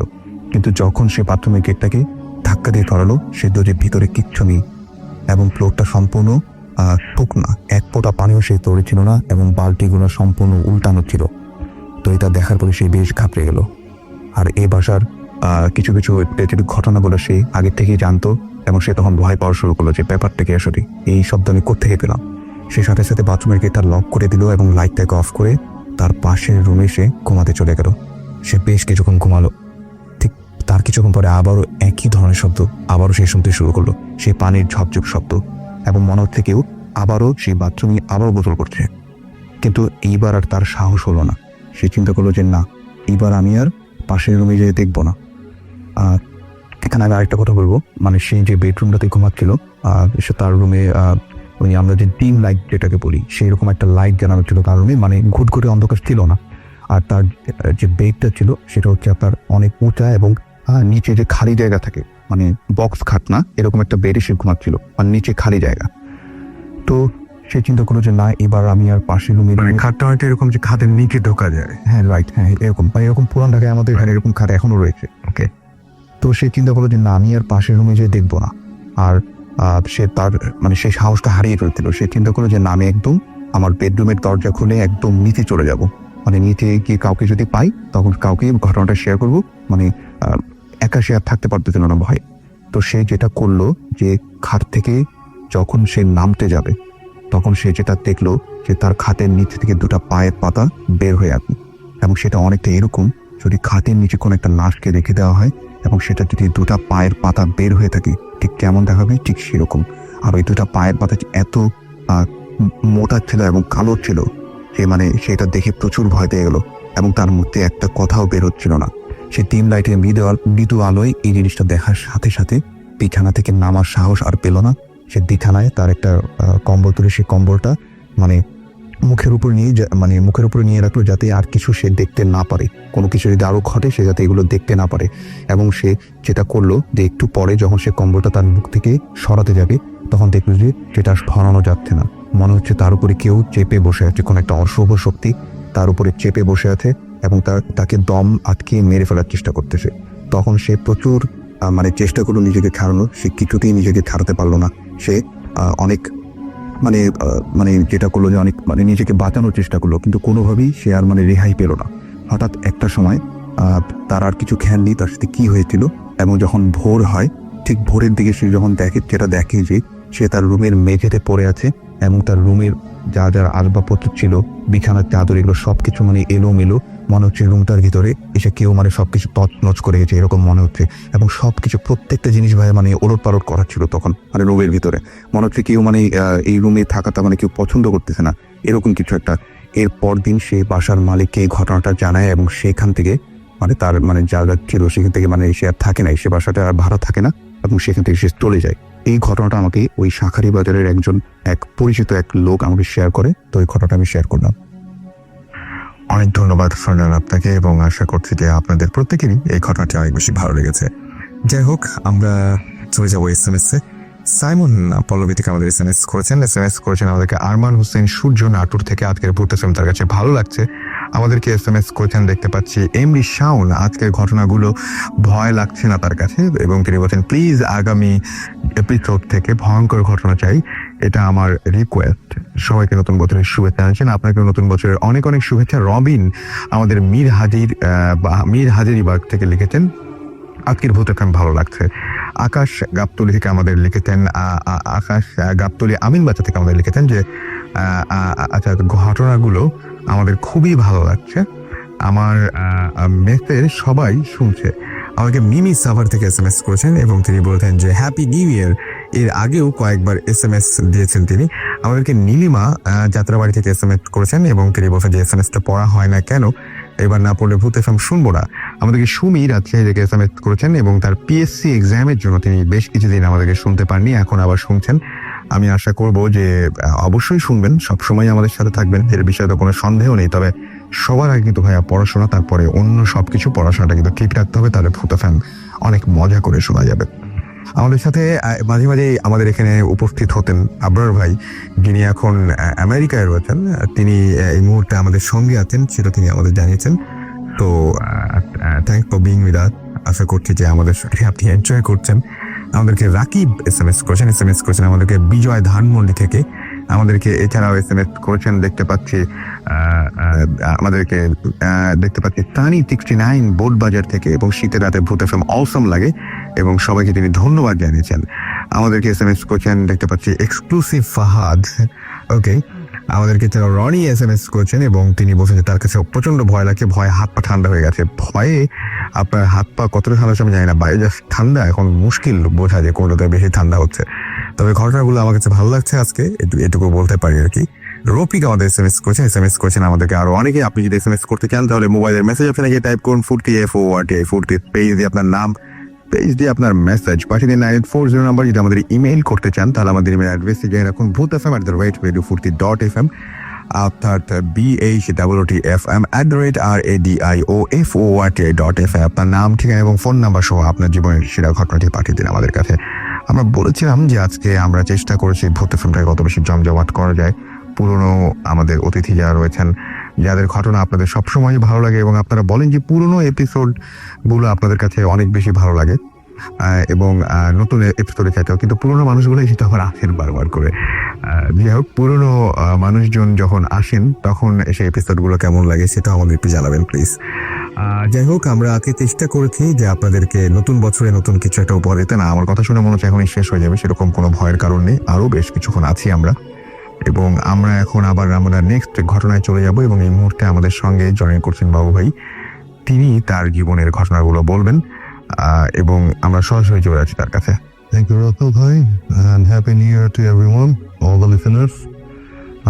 আজকে যে ঘটনাটা বলবো সেটা হচ্ছে আমার এক ফ্রেন্ড, ওনার নামটা সঙ্গত কারণে বলতে যাচ্ছি না। ওনার বাসা হচ্ছে মিরপুর পাইকপাড়ায় এবং ওনার বাসায় ঘটে যাওয়া কিছু ঘটনা এবং বাসা নিয়ে আর কি। তো ওনার বাসাটা হচ্ছে মিরপুর পাইকপাড়ায়। এটা বেশ পুরনো বাসা, বলা চলে প্রায় 40 years এর কাছাকাছি আর কি বাসার বয়স। তো বাসাটা প্রথম দিকে এটা কোনো হন্টেড কোনো ঘটনা ছিল না, এটা নর্মালি ছিল। তো ওনারা ওই বাসার মধ্যে একটা গাছ লাগান। তো গাছ লাগানোর পরে মানে গাছটা সম্ভবত কামরাঙা গাছ হতো। হ্যাঁ, এই গাছটা লাগানোর পর গাছটা বড় হওয়ার পর থেকে যত ভৌতিক জিনিসপত্র শুরু হয় বাসায়, মানে সামথিং লাইক স্পুকি টাইপের কিছু ঘটনা ঘটে। তো এর মধ্যে বাসাটার প্রথম ঘটনাটা যেটা বলি, ওনার চাচা ওই বাসায় থাকতো এক সময়। তো চাচা প্রায় রাতে একটা জিনিস ফিল করতো, একটা রুম ছিল, রুমটার মধ্যে শোয়ার পরে আর জিনিসটা আমাদের মাধ্যম ভাবে মাঝে মাঝে ফিল করে স্টুডিওতে, যে উনার বুকের উপরে মনে হতো হঠাৎ মানে ভারী কোনো মানুষ, মানে লোমশ কোনো মানুষ এসে ওনার বুকে উঠে বসতো এবং ওনার হাত পা টেনে ধরতো। হ্যাঁ, এটা তো অনেকে আবার ওই যে বোয়া ধরা বলে, কিন্তু আমি অনেকে শুনেছি ঠিক জিনিসটা এমনও নাকি না। এবং ওই চাচা উনি সব জ্ঞানে থাকতেন। উনি যখনই ওনার বুকে, এবং উনি মানে স্পেসিফিকলি বর্ণনা করছে যে উঠে বসতো সে বেশ বড় টাইপের একজন মানুষ, লোমশ টাইপের, এবং ওনার বুকে উঠে পড়ে ওনার হাত পা টেনে ধরে রাখতেন। উনি একটু নড়তে পারতো না, শব্দ করতো এবং মানে প্রচন্ড উনি গড় করে শব্দ করতো, বাট নড়তে পারতো না। এনিওয়ে, তো উনি তখন শেষ পর্যন্ত বিরক্ত হয়ে যেটা করে, আপনার কাজের মানুষ যারা আছে বাসার, এরকম দুটো কাজের মানুষকে বলতো, তোমরা আমার বাসার আমার রুমের বাইরে থাকবা, আমার যদি এরকম ফিল হয়, তোমরা যখন গোঙানি শুনবা তখন এসে আমাকে ঘুম থেকে উঠাবা। এবং কাজের মানুষ এরকম কয়েকবার করছে কাজটা। তো এটা করার পরে দেখা যাচ্ছে যে একদিন উনি ভয়ঙ্কর কিছু ওনার সাথে ঘটে। ওই দিন উনি একলা ছিল ওই বাসায়, এবং এই ঘটনার পর থেকে উনি বাসা থেকে চলে যায়, এবং ওই বাসা উনি আর কখনই আসে না। এখন ওনাকে দেখা করতে আসলে দূর থেকে আসে, 1 ব্লক দূরে গাড়ি দেখে উনি ওখানেই ডাকে, ওখানে কথা বলতে ওখান থেকে চলে যায়, বাসায় আর ঢোকে না। তো বুঝতে পারছেন যে বয়স্ক মানুষ, তিনি বাসায় আর ঢোকে না। So there is something very bad spooky happen to him, যে এটা উনি কারোর সাথে আলোচনাও করে না এখনই। তো যেটা হয়, একদিন ওই বাসায় আমাদের ফ্রেন্ড বিয়ে করেন, ভাবি দেশের বাইরে থাকেন। তো ভাবি যখন বাসায় আসেন, একদিন রাতে ওনারা ছাদে যান সন্ধ্যার সময়। ছাদে কিছুক্ষণ সময় কাটায় গল্প করে। যখন সন্ধ্যা হয়ে আসতেছে, তো এই সময় বাসায় নামে। তো যখন নেমে আসছে ওনারা দুজন, তো মনে হচ্ছে যে ওনাদের মাঝখান থেকে বাতাসের মতো কিছু একটা প্যাক করে গেছে। তো এটা প্যাক করে যাওয়ার পর ওনার ভাবির কাছে একটু স্পুকি লাগে ব্যাপারটা, মানে কেমন যেন লাগে ওনার কাছে, মানে গা শিরশিরানি একটা ব্যাপার। তো ওনারা যখন নেমে আসছে, সিঁড়ির গোড়ায় দেখা হয় ওনার এক চাচার সাথে। তো তিনি বলেন যে, তোমরা উপর থেকে আসছো, তুমি দাঁড়াও। উনি খুব পলিজিয়ার টাইপের মানুষ। উনি যেটা করে, ভাবির কপালে হাত দিয়ে দোয়া করে একটা ফু দেয়। তো ফু দেওয়ার পরে উনি বলে যে, কি ছিল, আপনি কেন, এটা কি হলো, ফু দিলেন কেন, কি ব্যাপার? তো বলে যে, মা, তোমার সাথে একটা অশরীরী জিনিস চলে আসছিল উপর থেকে, তো এরকম সন্ধ্যার সময় যাবা না সাথে বলে উনি তারপর বলে, যাও, এখন যাও বাসায়। তো উনি অ্যাপার্টমেন্টে আসে। তো ওই দিন গভীর রাত, ওই ফ্রেন্ড উনি কাজ করছেন পিসিতে রাতে, ভাবি শুয়ে রাতেন, চালায় ঘুমাই গেছেন। তো এরকম সময় হঠাৎ করে ভাবি মানে ওনার নাম ধরে আস্তে আস্তে ডাকতেছে। ডাকটা অদ্ভুত টাইপের, হ্যাঁ, যে যেমন ধরলাম ওনার নাম ধরেন, যে কোনো একটা এক্স ধরলাম আর কি, আস্তে আস্তে ওনার নাম ধরে ডাকছেন। তো নাম ধরে যখন ডাকছেন, তখন উনি আস্তে আস্তে বলছে, কি ব্যাপার, ডাকতেছো কেন? তো কোনো রেসপন্স নাই।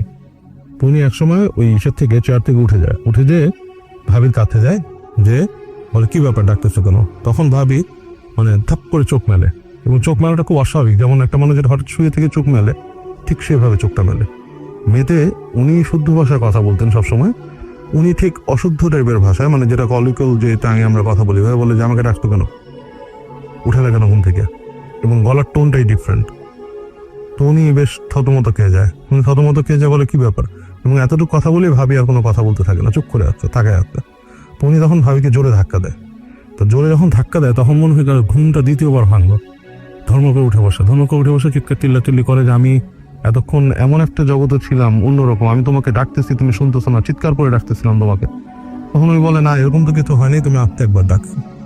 যাক, রাতটা অনেকক্ষণ মনেরা কাটিয়ে যায় ওভাবে আর কি, জেগে থেকে। তো ভাবি তো পরে ওখান থেকে চলে যায়। কিন্তু ওই বাসায় আরো ঘটনা ঘটে। ওই বাসাটাতে ওনার এক ফ্রেন্ড, ওই বাসায় এই ধরনের ঘটনা যেহেতু ঘটে, এবং অনেক সময় অনেক শব্দ শোনে, এটা শোনেন, তো ওনার এক ফ্রেন্ডকে উনি এই ঘটনাগুলো বলতো, আমাদের বাসা ফ্রেন্ড মানে অনেকের সাথে আলাপ করতো, আমাদের সাথে আলাপ করতো। তো বললো যে, এরকম আমার বাসায় এরকম ঘটে। সেই একটা ফ্রেন্ড একদিন বলছে, তোর বাসায় কি আছে, সব ফালতু এইসব জিনিসের কোনো বেল নেই, হ্যাঁ, আমি এগুলা কিছু কেয়ার করি না, ভয় পাই না, যাবো তোর বাসায়। তো একদিন ওই ফ্রেন্ডটা আসছে বাসায় দিনের বেলা, তো এসে বাসায় ঢোকার পরে ওনার যে রুমটা, ওনার অ্যাপার্টমেন্টটা, উনি ওখানে একাই থাকেন আর কি। তো ওখানে ঢুকে বসে ল্যাপটপে কাজ করতেছে ফ্রেন্ডটা। তার ওই বাসায় ঢোকার সময় নাকি ফ্রেন্ডটা বলছিল যে, এই বাসায় কি আছে, জিন আছে না কি আছে, আমি এগুলা দেখতে চাই, তোরা পারলে আমাকে কিছু করিস, এরকম কিছু কথা বলে ফ্রেন্ডটা ঢুকছিল। তো ঢুকে ল্যাপটপে কাজ করতেছে বসে। তো এই সময় হঠাৎ করে সে শোনে আর কি, এটা হচ্ছে পরে ফ্রেন্ডের কাছ থেকে শোনা ঘটনাগুলো, কিন্তু ফ্রেন্ডটা শুনে যে জানলার মধ্যে কেউ টোকা দিচ্ছে, টক টক টক টক করে একটু টোকা দিচ্ছে, আর বলতেছে, আমাকে ভিতরে ঢুকতে দাও, একটা মেয়ের গলা। তো এটা যখন শোনার পরে সে করছে কি, একটু চিন্তায় পড়ছে যে কে এখানে, এবং জানালা যেখান থেকে টোকা মারতেছে ওই জায়গাটা রাসেল ভাই একটা মানে ফাঁকা জায়গা, দুই পাশে আপনার ব্যারিকেড দেওয়া, তালা মারা, গ্রিল আটকানো, ওখানে যাওয়ার কোনো উপায় নেই, কোনো মানুষ নর্মালি ঢুকতে পারবে না তালা না। তো এটা শুনে সে একটু চিন্তা করলো, জানলার কাছে যে দেখে কেউ নাই। তো সে তারপর করলো কি, হেঁটে গেল, যে আমার ওই যে ফ্রেন্ড ওনাকে ডাকলো, বললো যে, তোর বাসায় আমি আসছি, এখান থেকে আমি শুনতেছি কে যা জানলা নক করে বলছে ঢুকতে একটা মেয়ের গলা। আমার ফ্রেন্ড বলছে, ফাইজলামি করছে কি, চল। সে আবার আসছে, উনি জানালাটা খুলছে, জানালা খুলে বাইরে যখন তাকাইতে কেউ নেই, পুরো জায়গাটা ফাঁকা, তালা মারা, মানে ঢোকারও কোনো অপশন নাই। তো বলতেছে যে, এখানে কোনো অপশন নাই, কে ঢুকতে বলে সে বলতেছে, জানলার দিক বাইরে তাকায়, কে ঢুকলো এসে। হঠাৎ করে সে পিছনে ফিরে তাকায় দেখে একটা আয়না ছিল ওনার ফ্রেন্ড চেয়ারে বসা, আয়নাটার দিকে তাকায় আছে এবং তার শরীরটা ফ্রিজ হয়ে গেছে, লাইক লকড। মানে একটা মানুষ যখন লকড হয়ে যায় না, ধরুন অনেক সময় মানুষ দেখা যাচ্ছে পুরো মানে শরীর শক্ত হয়ে গেছে একটা পজিশনে, লকড। তো উনি তাকে বলে যে এরকম কেন, কোনো ফাজলামি করতেছে, কিছু করতেছে? তো উনি আসে, এসে করে কি ওকে ধাক্কা দেয়, বলে দেখে ধাক্কা দিয়ে নড়াচড়ার কোনো খবরই নেই। আর ফ্রেন্ডটা ছিল খুব লিন অ্যান্ড থিন, খুব হালকা পাতলা গঠনের, মানে ধাক্কা দিলে, এবং আমার যে ফ্রেন্ডের কথা বলতেছি উনি বিশাল, ওনার আকৃতি বিশাল, হি অ্যাবাভ 6 feet tall, 6 ফিটের উপরে উনি লম্বা এবং বেশ স্বাস্থ্যবান। তুমি যখন ধাক্কা দিত বন্ধুর কিন্তু সরে যাওয়ার কথা, তো বন্ধু দেখতে নড়তেছেও না, শরীর এত টিপ। তখন উনি করে কি, তাকে একটা লাথি দেয় জোরে। লাথি দেওয়ার পরও দেখে যে সে নড়তেছেই না। তখন উনি কি করে, ওনার চাচাকে ডেকে নিয়ে আসে ঘর থেকে, আরেক ফ্ল্যাট থেকে, যায় আসো ও এরকম ব্যবস্থা, কি ব্যাপার। তো দুইজনে মিলে নাকি তাকে উঠাও করতে পারে নাই, কোনো মতো ছেঁচড়ায় আপনার ড্রয়িং রুমে নিয়ে আসে, লিভিং রুমে নিয়ে এসে বসায়। তখন তাকে ওই যে অনেক কি করা হয়, দোয়া পড়ে ফু দেয়, পানি ছিটায়, এটি করার পর আস্তে আস্তে এক সময় তার সে হুঁশ ফিরছে, কিন্তু সে কথা বলতে পারতেছে না, সে ইশারায় বোঝাচ্ছে যে সে কথা বলতে পারতেছে না। তো এই অবস্থায় তাকে অনেক দোয়া টোয়া পড়ে ফু দেয়, পানি খাওয়ায়, তখন তার হুঁশ আসে। তখন জিজ্ঞেস করে যে কি ব্যাপার, তুই এরকম হয়েছিলি কেন? তখন নাকি সে বলে, যখন ওই ফ্রেন্ডটা দরজা খুলছে আর কি, জানলাটা খুলে যখন কথা বলতেছে, এই সময় সে পাশে আয়না দিয়ে দেখে একটা মেয়েটা এসে তার দিকে তাকায়, হাসে, এবং মানে সামহাও তার কাছে এসে তার ভেতরে ঢুকে যায় আর কি, এবং সে ওখানে ওরকম ভাবে প্রক্টের মতো হয়ে যায়। হ্যাঁ, এবং সে প্রচন্ড ভয় পেয়েছে। এরপর থেকে সে ওই বাসায় আর আসে না। এরপর ওই বাসার লাস্ট ঘটনা যেটা শুনলাম, which was like 2 to 3 days ago, 2 দিন বা 3 দিন আগে, এই নতুন বছরই সম্ভবত, ওই ফ্রেন্ডের কাজিন ওনার বাসায় আছে, আর বোনরা আছে আর একটা রুমে শুয়ে আছে ওখানে। তো রাতের বেলা ওনার কাজিনকে, ছোট কি স্কুলে পড়ে, মুখে বলতেছে যে you know what, I can sense জিন। রাতের বেলা ঘুমানোর আগে বলতেছে আই ক্যান সেন্স জিন, আমার মনে হচ্ছে এখানে জিন আছে। এটা বলার সাথে সাথে তো কাজিন বলতেছে তা তুমি দুষ্টুমি করতেছো। হ্যাঁ, এটা বলার সাথে সাথে দেখে তার রুমে মধ্যে দরজাকে টপ টপ করে নক করছে দুইটা, এবং দুইটা নক যখন করছে তখন তারা কি করছে, আস্তে করে উঠছে, বিছানার থেকে উঠে হেঁটে গেছে। উনি গেছে, আমার ফ্রেন্ডটা গেছে, উনি যে দরজা করছে দেখে করিডোর ফাঁকা, কেউ নেই করিডোরে। তো আরেক রুমে বোনরা শুয়েছিল, তাদেরকে জিজ্ঞেস করছে, তারা একদম ঘুমে বেঘর, তারা উঠেই নেই। কাজিন ভয়ের চোটে বলছে আমি এখানে থাকবো না তোমার সাথে, তোমার এখানে ভয়ের ব্যাপার স্যাপার আছে, আমি তোমার আপু রুমে যে শোবো। তো ও করছে কি, সেই ওদের রুমে গেছে, যে ওই আপুর হাজবেন্ড ছিল, ওনার সাথে থাকার জন্য রুমে ঢুকছে। উনি ওদেরকে ঢোকায় দিয়ে যখন আবার ব্যাক করে রুমে আসছে, রুমে এসে গেটটা লাগানোর সাথে সাথে দেখে আবার টুকটুক করে নক দরজার মধ্যে। উনি ভয়ের চোটে ভয়ও পাইছে, আবার দরজা খুলছে সাথে সাথে। দরজাটা খোলার সাথে দেখে কেউ নেই, করিডোর ফাঁকা। উনি তাড়াতাড়ি দরজা লাগাই দিয়ে শুয়ে পড়তে। এটা হচ্ছে লেটেস্ট ঘটনা, এই 2 দিন আগে ঘটছে ঘটনাটা। তো এরকম প্রায় ঘটে, এবং উনি বলছে যে কেউ যদি আসতে চান, আমাদেরকেও বলছে you guys are most welcome to come and investigate, or কেউ যদি আসতে চায়, দেখতে চায়, সে ওয়েলকাম বাসা আসার জন্য। হ্যাঁ, অবশ্যই You can go and stay there. Okay. তো অনেক ইন্টারেস্টিং, এবং আপনার সবচেয়ে বেশি মানে বেস্ট পার্টটা ছিল এটা যে ইনভাইট করা সরাসরি, যে আপনি নিজেদের এক্সপিরিয়েন্স করতে পারেন। সো কারো যদি মানে ইচ্ছা থাকে এবং সত্যি কোনো কিছু এক্সপিরিয়েন্স আমরা ইনফ্যাক্ট কাজও করতে পারি, আমরা ওখানে যে আমরা একটা আমাদের কি বলবো, যে আমাদের একটা এপিসোডও আমরা ওখানে করে ফেলতে পারি। ওকে, বাট আমি আসলে I don't want to face them আর কি, যারা ওখানে থাকেন বা এরকম কিছু একটা তুললে এটা লাইভ হয়ে যাবে। এটাই দেখা যাক কি হয়। নতুন বছরটা ভাবছিলাম ভালো যাবে, যাক। আমরা চলে যাচ্ছি আমার পার্টনারের কাছে তারা আর একটি ঘটনা শোনার জন্য। তো আমি এখন যে ঘটনাটা শেয়ার করবো সেটা আসলে আমাদের পুরোনো ধারার একটা ঘটনা, এবং এই ঘটনাটা আমাকে শেয়ার করে রাহি ভাই, যার বাসা হচ্ছে সূত্রাপুর। তো ওনাদের এলাকায় একটা ঘটনা, এবং এটা হচ্ছে একটা স্পেসিফিক একটা বাসার সাথে জড়িত, এবং এই বাসাটার মালিক হচ্ছিল এক ভারতীয় বংশোদ্ভূত হিন্দু জমিদার। তো এই বাসাটা সে এক সময় এক মুসলিম ভদ্রলোকের কাছে তেল করে ভারতে চলে যায় সম্পূর্ণ ফ্যামিলি নিয়ে। ওই মুসলিম ভদ্রলোক যখন এই বাসাটাকে প্রথমে কেনে, তো উনি যেটা একটা অদ্ভুত জিনিস, স্টোর রুমের দিকে মানে লক্ষ্য করে, যে স্টোর রুমের যে ফ্লোরটা সেখানে অনেক বড় একটা গর্ত, এবং সেটা মোটামুটি একটা অনেক মানে গভীর একটা গর্তের মতো। তো এই গর্তটাকে আশেপাশের প্রতিবেশী যে লোকজন তারা অনেকে বলতো যে এটা একটা সুড়ঙ্গের মতো। তো এরকম সে ওই যখন বাসাটা নতুন কিনে তখন অনেক কিছু চেষ্টা করে যে ভিতরে কি আছে দেখার জন্য, কিন্তু সে মানে এটার কোনো সলিউশন পায় না, অনেক কিছু চেষ্টা করার পরেও কিছু পাওয়া যায় না। তো তারপর তারা যেটা করে যে মানে গর্তটাকে একটা কাঠের তক্তা দিয়ে খুব ভালো মতো বন্ধ করে দেয়। আর যখন সে নতুন এই বাসাটা কিনে ওই প্রতিবেশী লোকজন বলতো যে বাসাটা একটা অভিশপ্ত বাসা, কেননা এখানকার আগের যারা মালিক ছিল তারা নাকি অনেক মানে খুনটুন করে মানে লাশ এই গর্তটার ভিতর ফেলে দিত। এরকম অনেক ঘটনাই সেই বাসাটা কেনার পরে আশেপাশের প্রতিবেশীর কাছ থেকে শুনতে পায়। কিন্তু এখন কি আর করার, বাসা যেহেতু কিনে ফেলতে এখানেই থাকতে হবে। আর সে ছিল এক ব্যবসায়ী ছিল এবং সে শ্যামবাজারে চালের ব্যবসা করত। তো যেটা দেখা যেত যে তার বাসার যে স্টোর রুমটা, যে রুমটাতে একটা গর্ত পাওয়া যায়, সেই স্টোর রুমটাকে তারা গুদাম ঘর হিসেবে ইউজ করত। এবং প্রত্যেক দিনে দেখা যেত যে চালের বস্তা সেই গুদাম ঘরে জমা রাখা হতো এবং একসময় আবার সেটা দোকানে নিয়ে যাওয়া হতো। তো প্রায় সারাদিনই ওই গুদাম ঘরটা প্রায় খোলা থাকতো, স্টোর রুমটা প্রায় সারাদিনই খোলা থাকতো। তো তারপর যেটা হয় যে এক বুড়ো চাচাকে মানে কেয়ারটেকার মানে রাখে তারা ওই বাসায়, এবং তার কাজ ছিল কি প্রত্যেকদিন রাতে যখন সব কাজ শেষ হয়ে যাবে তখন ওই স্টোর রুমটাকে ভালো মতো ফ্রেশ করে দেয়, এবং বাসার স্টোর রুমটার আগে অনেক বড় একটা করিডোরের মতো জায়গা ছিল, সেই জায়গাটাকে খুব ভালো মতো পরিষ্কার করে দেওয়া। তো এই কাজে সেখানে সে করত, এবং সেই একতলায় ওই স্টোর রুমের পাশে 2-3টা ছোট ছোট রুম ছিল, সেখানেই থাকতো, এবং আরো কয়েকটা রুম প্রায় খালি পড়ে থাকতো, কেউ থাকতো না সেখানে।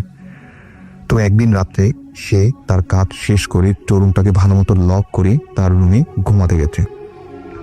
তো গভীর রাত্রের দিকে তার কানে একটা শব্দ আসলো, সেটা হচ্ছে হঠাৎ করে মনে হচ্ছে কেউ যেন গেট নক করছে, এবং সেটা গেট নক করছে ওই স্টোর রুমের ভেতর থেকে। মনে হচ্ছে যে স্টোর রুমটাতে একটা গর্ত ছিল, সেই ওই স্টোর রুমটা থেকে মনে হচ্ছে ভেতর থেকে কেউ অনেক জোরে জোরে গেট নক করছে। এবং এটা শোনার পরে তার ঘুম ভেঙে গেল, এবং সে ভয় পাওয়া শুরু করলো যে কি ব্যাপার। স্টোর রুমটাকে সে একটু আগে তালা মানে লক করে আসছিল, কিন্তু হঠাৎ করে সেটার ভিতরে আবার কে থেকে যাবে, মানে সেখান থেকে কে বা গেট নক করবে, খুব আনইউজুয়াল একটা বিষয় ছিল। এবং সে নাকি ওই যে বিশাল বড় করিডোরটা ছিল সেখানেও কিছু অদ্ভুত অদ্ভুত শব্দ শুনতে পেত, এবং সেটা হচ্ছে অনেকটা কেউ যদি লাঠিতে ভর দিয়ে হাঁটে, মানে কারো যদি পা খোড়া থাকে এবং লাঠিতে ভর দিয়ে হাঁটে, এরকম ঠুকঠাক একটা শব্দ হয় রাতের বেলা, ঠিক সেরকম একটা শব্দ সে শুনতে পেত। মনে হচ্ছে করিডোরের এপাশ থেকে ওপাশে এবং ওপাশ থেকে এপাশে কেউ হাঁটে। তো এইগুলো মানে সে মানে শুনতো এবং প্রচুর ভয় পেত। এবং এই বাসার আগের যে ইতিহাস সেটাও তার জানা ছিল, মানে এরকম আশেপাশে লোক থেকে শুনে সে মানে জানতো যে বিষয়গুলো। তো তখন মানে সে তার সাহস হতো না যে রুমের দরজাটা করে দেখবে যে কে হাঁটে আসলে। সে প্রচুর ভয় পেয়ে যেত। এভাবে প্রায় মোটামুটি যেগুলোর সেরকম কিছু একটা শব্দ সে শুনতে পেত প্রত্যেক দিন রাতে। এবং সে একদিন চিন্তা করলো যে না, এই ঘটনাগুলো বাসার যে মালিক সে মালিককে বলে দিবে। এবং সে মালিককে বলল, কিন্তু বাসার মালিক তার কোনো কথাই বিশ্বাস করলো না। সে বললো যে তুমি বুড়ো হয়ে গেছো, মানে উল্টাপাল্টা শুনেছো, এগুলো আমার ঠিক না আসলে, মানে এরকম কিছু হচ্ছে না আসলে। তো তার ভিতরে কেউই বিশ্বাস করতো না। এভাবে আরো কয়েকদিন কেটে গেল, এবং তারপরে একদিন রাতে সে তার কাজ শেষ করে মানে স্টোর রুমে ভালো মতো লক করে সবকিছু মানে পরিষ্কার করে করিডোরটাকে ভালো মতো ঝাড়ু দিয়ে তার রুমে ঘুমাচ্ছে। ঠিক গভীর রাতের দিকে আবারও সে মানে গেট নক করার শব্দ, কিন্তু আজকে গেট নকটা স্টোর রুম থেকে হচ্ছে না, আজকে শব্দটা শোনা যাচ্ছে তার রুমে কে যেন এসে গেট নক করছে। এবং সেটা কয়েকবার নক করার পরে তার নাম ধরে কে যেন একবার একটা পুরুষ কণ্ঠে ডেকে তারপর একদম নিশ্চুপ, আর কিছু শোনা যাচ্ছে না। তখন তার ঘুম ভেঙে যায় এবং সে মনে করে হয়তোবা দোতলায় বাসার যে মালিক থাকেন ফ্যামিলি নিয়ে, হয়তোবা সে হয়তোবা তাকে নক করে ডেকেছে কোনো একটা কাজের জন্য। সে যেটা করে যে রুমের দরজাটা খোলে, এবং সে যেটা দেখে যে সম্পূর্ণ করিডোরটা একদম খালি, কোনো মানুষ নেই, কিচ্ছু নেই, কিন্তু একটু আগে সে কে যেন তাকে ডেকে গেছে। সে যখনই রুমের ভিতরে ঢুকবে এবং দরজাটা লাগিয়ে দিবে, সে তার চোখে পড়লো করিডোরটার আরেকটা প্রান্তে কে যেন দাঁড়িয়ে আছে, মানে দূরে অন্ধকারে সে ঠিক মতো অস্পষ্টভাবে একটা মানুষের প্রতিচ্ছবি দেখতে পেলো। এবং সে অনেক ডাকাডাকি শুরু করলো যে আপনি কে আসলে, মানে তাকে যান, কিন্তু সেটা কোনো অ্যান্সারই দিল না। সে সাথে সাথে ওই যে ছায়া মূর্তিটার দিকে মানে হাঁটা শুরু করলো, এবং একটা সময় সে দেখলো যে এটা আসলে কোনো পুরুষ না, এটা হচ্ছে একটা বৃদ্ধা মহিলার মতো। এবং সেটা হচ্ছে যে একটা শাড়ি পরা ছিল এবং ছোট, মানে অনেক বেটে গরমে একটা বৃদ্ধা মহিলা মানে খুঁড়িয়ে খুঁড়িয়ে হাঁটছে, এবং তার হাতে একটা লাঠির মতো শব্দ। এবং সে তখন এটা দেখার সাথে সাথে তার মনে পড়ে গেলো গত রাতের কথাগুলো, কিছুদিন আগে ঠিক ঠুকঠাক শব্দ সে শুনতে পেত, ঠিক সেই কথাটা মনে পড়ে গেল। সে বুঝলো যে মানে উনি এই জিনিসটাই হয়তোবা মানে আগে শুনতো, এই ঘটনাটাই আগে শুনতো। এবং সে যেটা করলো যে সাথে সাথে মানে পালিয়ে দেখার চেষ্টা করলো যে ওটা আসলে কোথায় যায়। এবং ওটার চেহারা সে কিছুই দেখলো না। দেখলো যে ওটা দিব্যি হেঁটে সেই স্টোর রুমের দিকে যাচ্ছে এবং স্টোর রুমের দরজাটা খুলে সেই স্টোর রুমটার ভিতরে ঢুকে গেল। সে সাথে সাথে ভয় পেল এবং প্রচন্ড জোরে তার রুমের দিকে চলে আসলো এবং তার বুঝতে ভুল হলো না এটা আসলে কোনো মানুষ না। এবং সে তখন ভাবলো এটা কিভাবে সম্ভব, স্টোর রুমের তালা তখন লাগানো ছিল এবং স্টোর রুমের চাবিটা তার কাছে ছিল, এটা কোনোভাবেই সম্ভব না যে স্টোর রুমের দরজাটা খুলে সেটার ভিতরে ঢুকে যাওয়াটা। তো তারপরে এই ঘটনাটা সে তার বাসার যে ওনার তার সাথে শেয়ার করলো। তারপরে একই কথা হলো, তার কথা কেউ আর বিশ্বাস করলো না। তারা সবাই বলে যে তুমি হয়তো ভুল দেখেছো রাতের বেলা এবং তোমার এইসব ঘটনা শুনে বাসার ছেলেমেয়েরা প্রচন্ড ভয় হয়, তোমাকে আর কাজে রাখা যাবে না, এরকম অনেক কথাই বললো। তারপর ওই কেয়ারটেকার যেটা চিন্তা করলো আসলে এই বাসায় কাজ করা যাবে না, কারণ এই বাসায় অনেক প্রবলেম সে নিজের চোখেই দেখেছে। তারপর যেটা করলো যে সে চিন্তা করলো যে কয়েকদিন পরে কাজটা ছেড়ে দিবে। তার 2 থেকে 3 দিন পরের ঘটনা এবং এটা হচ্ছে সেই দিন রাতেই ওই কেয়ারটেকার প্রচন্ড অসুস্থ ছিল এবং সে যেটা করলো যে সবকিছু কাজ শেষ করে যখন সে ঘুমাতে যাবে স্টোর রুমটাকে লক করে, সেই স্টোর রুমটাকে লক করতে ভুলে গেল এবং সে ওটাকে খোলা রেখে তার রুমে ঘুমাতে চলে গেল। ঠিক একইভাবে গভীর রাত্রির দিকে আবারও একই ধরনের ঠুকঠাক শব্দ সে শুনতে পেল। কে যেন তার রুমে এসে নক করলো এবং নক করে আবার কিছুক্ষণ চুপ হয়ে গেল। কিন্তু সে চিন্তা করলো যে না, আজকে সে এটা বের করেই ছাড়বে আসলে কে গেটটা নক করে যায়। সে সাথে সাথে রুমের দরজা খুললো এবং দেখলো যে বাইরে করিডোরে কেউ নেই। দৌড়ে সে স্টোর রুমটা দেখা যাচ্ছে এবং স্টোর রুমটার দরজা সম্পূর্ণ খোলা। তখন তার মনে পড়ে গেল স্টোর রুমটাতে তালা লাগাতে সে আজকে ভুলে গেছে। সে সাথে সাথে চাবি এবং তালাটা নিয়ে স্টোর রুমটার দিকে হাঁটা শুরু করলো এবং সে যখন স্টোর রুমটার দিকে একদম সম্পূর্ণ এসে পড়লো, সে দেখলো যে ঠিক সেই গর্তটা কাঠের তক্তা দিয়ে বন্ধ করে দেওয়া হয়েছিল, ঠিক সেখানে একজন সেই বৃদ্ধ মহিলাটা বসে আছে। সে সাথে সাথে জিজ্ঞেস করলো যে আপনি কে এবং কাকে চান। তখন সেটা কোনো কথাই তার সাথে বলে না এবং সেটা পেছনেও ঘোরে না। তখন সে যেটা করলো যে সামনে গিয়ে তাকে ধরলো। সে এটা ধরার সাথে সাথে যেটা ফিল করলো যে প্রচন্ড ঠান্ডা, মনে হচ্ছে কোনো একটা বরফ সে টাচ করলো। সাথে সাথে সে বুঝলো যে এটা আসলে কোনো মানুষ না, সে আবারও হয়তো কোনো একটা সমস্যায় পড়ে যাবে এখন। সে সাথে সাথে সেখান থেকে যখনই পালাবে সে দেখলো যে ওটা দিব্যি তার দিকে ঘুরে তাকালো এবং ওটা যখন তাকালো সে যেটা দেখলো যে ওটার কোনো বৃদ্ধ মহিলা না, পিছন থেকেই দেখে মনে হচ্ছিল যে এটা কোনো বৃদ্ধ মহিলা, হয়তো সাদা শাড়ি পরা ছিল যেহেতু, কিন্তু ওটা কোনো বৃদ্ধ মহিলা ছিল না। ওটা সম্পূর্ণ চেহারা বার্ন ছিল, মনে হচ্ছে সারা শরীর পুড়ে গেছে এরকম কিছু একটা অবয়ব এবং ওটার নাক ঠোঁট কিছুই দেখা যাচ্ছিল না, শুধু দুটো সাদা সাদা চোখতে দেখতে পেলো।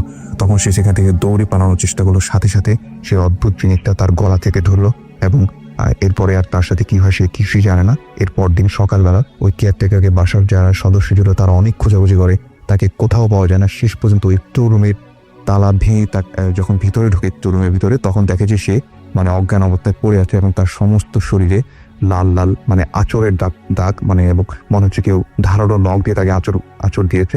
এবং পরে এই ঘটনাটি সে সবার সাথে শেয়ার করে এবং যেটা অদ্ভুত বিষয় ছিল যে ওই কেয়ার থেকে তাকে স্টোর রুমের ভিতরে তালা লাগানো অবস্থায় পাওয়া যায়। এবং অদ্ভুত বিষয় সেটা হচ্ছে যে এই তালাটা আসলে কে লাগানো তাকে বাইরের দিক থেকে। তো এই ছিল ঘটনা। থ্যাংক ইউ, অনেক ধন্যবাদ ফারনান। হাই প্রিয় লিসেনার, কেমন আছেন? আশা করি ভালো আছেন। আজকের যে এপিসোডটি সেটি খুব ইন্টারেস্টিং বিকজ বাছাইকৃত ঘটনাগুলো আমি এখানে শেয়ার করেছি।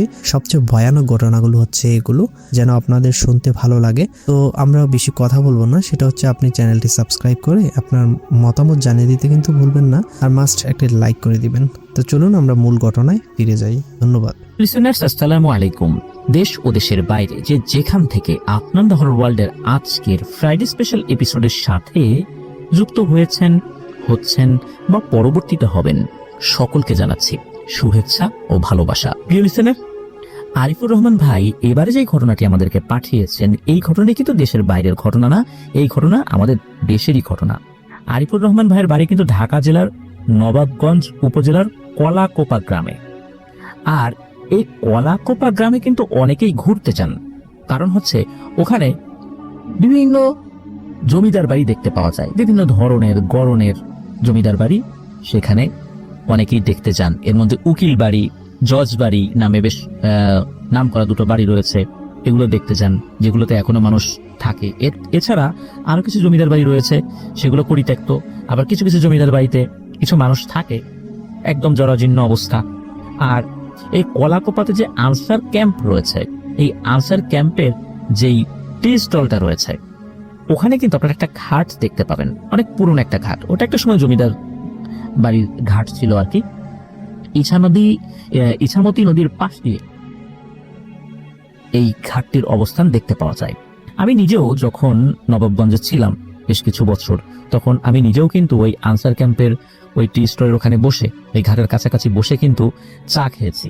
একটা অন্য ধরনের অনুভূতি ছিল আর কি। আশেপাশে এখন তো ঈদ খোলা গড়ে উঠেছে নদীর ওই পাশটাতে, ইছামতি সেই আগের ইছামতি নদী নেই।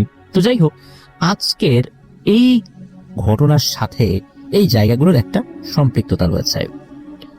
ঘটনাটি অনেক আগের, ব্রিটিশ পিরিয়ডের ঘটনা। এক্সাক্ট সালটা আসলে বলা যায় না। মূলত এই আরিফুর রহমান ভাই যখন দেশে ছিলেন তখন মাঝে মাঝে বন্ধুদের সাথে ওই আনসার ক্যাম্পের টি স্টলের ওখানে গিয়ে ওই ঘাটের কাছে বসে চাটা খেতেন আর কি। তো ওখানে একজন মুরব্বীর সাথে ওনার আলাপচারিতা হয়। শুধু উনি না, ওনার অন্যান্য বন্ধু বান্ধবদের সাথে আলাপচারিতা হয়। মুরব্বীর বয়স 70-এর উপরে। তো উনি একটি ঘটনা শেয়ার করেছিলেন। ঘটনাটা বেশ ভাঙা ভাঙা ঘটনা ছিল। তো এই ভাঙা ভাঙা ঘটনার সম্পৃক্ত রয়েছে আরো অনেক কিছু তথ্য এক জায়গা করে মূলত একটি পূর্ণ ঘটনা এই আরিফুর রহমান ভাই সংগ্রহ করতে পেরেছিলেন। তো সেই ঘটনাটি এখন আপনাদের সামনে উপস্থাপন করব। তবে এই ঘটনাটি আরিফুর রহমান ভাই শুনেছিলেন 2016 সালে। এই 16 সালের ঘটনায় 8 বছর পরে আপনাদের সামনে উপস্থাপন করছি। যেহেতু এই ঘটনাটা অনেক পুরনো ঘটনা, যদি কেউ অন্য কোথাও শুনে থাকেন তাহলেও কোনো ক্ষতি নেই। কারণ হচ্ছে যেটা মিথ আকারে প্রচলিত আছে বা যেটা লেজেন্ড আকারে মানুষের মনের মধ্যে বা মানুষের মুখে মুখে প্রচলিত আছে, সেটা অনেক জায়গায় প্রচারিত হতেই পারে। এটা নিয়ে আমরা ভাবি না, কারণ লেজেন্ড বা মিথ এটা আমার বা আপনার মানে নিজের কোনো সম্পত্তি নয়, এটা হচ্ছে আমাদের লোকজ সম্পত্তি। এই কারণে যে কেউই এই ধরনের মিথ বলতে পারেন বা এই লেজেন্ডগুলো প্রচার করতে পারেন। এই জন্য আমাদের বলার অবকাশ নাই যে অমুকে এটা বলেছে, আপনি এটা কেন বললেন, কারণ এটা প্রচলিত একটা ঘটনা। আর সেই ঘটনাটি এখন আপনাদের সামনে উপস্থাপন করছি। তো এই বহু আগে এখানে যে জমিদাররা থাকতেন, এখানে খুব নাম করা বেশ কিছু জমিদার থাকতেন। আপনারা যারা কলাকোপায় গিয়েছেন তারা দেখবেন যে কতগুলো জমিদার বাড়ি ওখানে রয়েছে। ওই সময়ে বড় বড় যে পূজাগুলা হতো, স্পেশালি দুর্গা পূজা, তো এই ধরনের বড় বড় পূজাগুলোতে ওই জমিদাররা, স্থানীয় পুরোহিতরা ছিলই, এছাড়াও ওনারা ভারত থেকে আরো বড় বড় পুরোহিতদেরকে দাওয়াত দিয়ে নিয়ে আসতেন। তারা এখানে আসতেন, পূজায় শরীক হতেন। এখানে যারা পুরোহিতরা রয়েছেন তারাও ওই বড় বড় পুরোহিতদের কাছে দীক্ষা নিতেন। মানে এইটা কিন্তু একটা বেশ প্রচলিত একটা কালচার ওখানে ছিল। আর ওই যে ঘাটটার কথা বলছি, আনসার ক্যাম্পের পাশে যে ঘাটটা রয়েছে, এই ঘাটে জমিদারের পরিবারের সদস্যরা শুধু গোসল করতে আসতেন। বিশেষ করে ওই ঘাটে নাকি শুধু নারী সদস্যরা গোসল করতে আসতেন, অন্য কারো গোসল করার অনুমতি ছিল না। এমনকি জমিদার বাড়ির পুরুষ সদস্যরাও খুব একটা আসতেন না ওখানে। আর অন্য মানুষদের আসার তো প্রশ্নই আসে না। এখন যে ইছামতি নদীটা রয়েছে তখন তো আরো বিস্তৃত ছিল, আরো অনেক সুন্দর ছিল, এখন তো অনেকটা কমে গেছে আর কি। তো এভাবেই চলছিল সবকিছু। একবার কি হয়, এই জমিদাররা বেশ বড় একটা পূজার আয়োজন করে, বিশেষ করে ঘাট সংলগ্ন যে জমিদার বাড়ি ছিল ওর কাছাকাছি আর কি। হাই প্রিয় লিসেনার, কেমন আছেন? আশা করি ভালো আছেন। আজকের যে এপিসোডটি সেটি খুব ইন্টারেস্টিং, বিকজ বাছাইকৃত ঘটনাগুলো আমি এখানে শেয়ার করেছি। সবচেয়ে ভয়ানক ঘটনাগুলো হচ্ছে এগুলো, যেন আপনাদের শুনতে ভালো লাগে। তো আমরা বেশি কথা বলবো না, সেটা হচ্ছে আপনি চ্যানেলটি সাবস্ক্রাইব করে আপনার মতামত জানিয়ে দিতে কিন্তু ভুলবেন না, আর মাস্ট একটা লাইক করে দিবেন। তো চলুন আমরা মূল ঘটনায় ফিরে যাই। ধন্যবাদ। তো ওনারা বেশ বড় একটা পূজার আয়োজন করেছিলেন। অন্যান্য বছরের মতো সেবারও ভারত থেকে একজন নাম করা পুরোহিত এসেছিলেন। তো পুরোহিত যখন মন্দিরে পূজা অর্চনা করছেন, তখন ওখানকার লোকাল একজন পুরোহিতকে ওই ভারত থেকে আসা ওই বড় পুরোহিত বলছেন, আচ্ছা ওই যে ছেলেটাকে দেখা যায়, ওটা কে, ওকে চেনো? তখন লোকাল পুরোহিত বলে, হ্যাঁ ওকে চিনি তো, আমাদের এখানে একজন নাপিত আছে, তার নাম হলো পাঁচু নাপিত নামেই তাকে সবাই চেনে। এই পাঁচু নাপিতের ছেলে হচ্ছে, এর নাম হচ্ছে মানিক। তখন ওই পুরোহিত মশাই বলছেন যে তুমি এই ছেলের মা বাবাকে আমার সাথে একটু দেখা করতে বলবা। তো হঠাৎ করে বিদেশ থেকে আসা, মানে ভারত থেকে আসা এই বড় পুরোহিত মশাইয়ের কাছে নাপিতের ছেলের তথ্য বা তার সম্পর্কে তিনি কথা বলছেন। এটা জানার পর ওই পুরোহিত মশাইরও তো একটু আগ্রহ জন্মে যে কি কারণে উনি এই বিষয়টা জানতে চাচ্ছেন। এত লোক আছে এখানে, শত শত লোক পূজা মণ্ডপে উপস্থিত, এত লোক বাদ দিয়ে শুধু এই ছেলেটার দিকে তার নজর কেন গেল? উনি ওনার এই আগ্রহের কথা বা কৌতূহলের কথা প্রকাশ করলেন ওই বড় পুরোহিতের কাছে। তখন ওই বড় পুরোহিত বলছেন যে এই ছেলের মধ্যে একটা আধ্যাত্মিক শক্তি রয়েছে, এটা আমি দেখেই বুঝতে পেরেছি। ওকে আমি ভালো কিছু জ্ঞান শিক্ষা দিতে চাই যেটা মানুষের কল্যাণে কাজে লাগে। ওকে যদি কোনো খারাপ মানুষ দেখতে পায় তাহলে কিন্তু ওকে কাজে লাগিয়ে অনেক খারাপ কাজ হাসিল করতে পারবে।